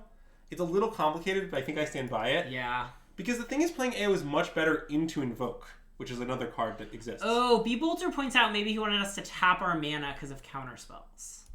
Oh, he just had the... It did kind of seem like he had Gix's command the whole game. Like, I think there was never a clean spot to use it where it would have been like great, especially because his hand was just all spot removal. You might be right. I'm not so sure of that. Yeah. But I mean, certainly the turning resolve the Fable, I don't think he has Gix's command because I think it's better than invoking. Yeah. Okay. I guess that is definitely true. But it's possible that sometime between then and the end of the game he drew it, and then he didn't want to tap us out. Yeah. Yeah. That makes sense. Interesting game. Anyway, that's probably a great note to end the stream on. A super tight game. Yeah, definitely. I mean, I wish we could have won it for them, but, that's okay. Okay, so some logistical stuff. So tomorrow we will be in an airplane during our normal Thursday... Oh, yeah, hey, Weiser. Hey, Wheezy. Great match. That was awesome. Did you top deck that Gix's command, or did you have it? Yeah, we want to know. Well, now I've concluded I think he probably had it. Okay. But, yeah. Because that makes the go for throat make sense. Yeah. If the point is to tap us out of Distinguishable Stroke or whatever. Right. Yeah. But, yeah. Anyway, sick match. Oh, could we see our list anywhere? Yeah, we'll pull it up, but also the exclamation point... Oh, you definitely peeled the command. Oh, man. That's way funnier. Because when you went to the Go Throat EOT, I was like, why did he go with the Go Throat EOT, then draw for his turn? I was like, that's really bizarre. Oh, man. Oh, that's great. So this is our list. You can also see a better version by pressing exclamation point deck. That'll pull you to our where we posted it on Twitter. Notably, we posted it a few days ago, but we haven't actually changed it. So, yeah. We've gone back and forth on many things, but we're going to probably wish for exactly this. This is I think, I'm pretty confident we're going to play exactly this. But anyway. But yeah, so tomorrow we won't be streaming because we'll be flying. Friday we will be streaming from you were constrained on mana and you needed to... Yeah, that makes a lot of sense. But we will be streaming from DreamHack, live from DreamHack. DreamHack has invited us as content creators. We're super excited and honored to be there, and it would be really, really great if we had pretty good numbers. So please consider watching our Friday stream. It's from 1 to 3 California time, 3 to 5 Central time. You can do other conversions based on where you live. But yeah, thanks so much for watching. We should send them somewhere. I don't know. Where do you want to send them? Yeah. We'd send them to this person. That place. Okay, cool. Nice. Okay, we're going to send you over to Headology Magic, who appears to be streaming some Shadows over Innistrad draft. If you're watching on YouTube, be sure to give us a like and a subscribe, and thank you so much for watching on YouTube. We really appreciate that. And yeah, if you'll be at San Diego, come and say hi to us. We really appreciate meeting people who watch the stream. And yeah, time to watch the match from our perspective. Yeah, I am jealous that you get to do that because that's always very fun.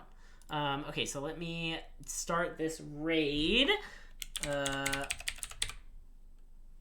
it's this stream. Excellent. Cool, yeah, and yeah, if you're playing the RC, good luck. Please, you should consider Esper. We think the deck's great. Yeah, we'll see you there. Let's hang out. Yeah, we'll see you there. Awesome. Great. Yeah, until Friday, System Magic out. Oh wait, why 3 shores and 1 river? Because you often don't want to play the second shore because of Adeline. And Adeline's double white, and so sometimes you like can't play both shores as your first 3 lands, and then the last shore has to come in tapped, so we replaced it with an underground river. That's the reason for this weird split. We've thought about it. I'm pretty sure that one's right. Yeah. Yeah. Anyway, enjoy Headology's stream and System Magic out!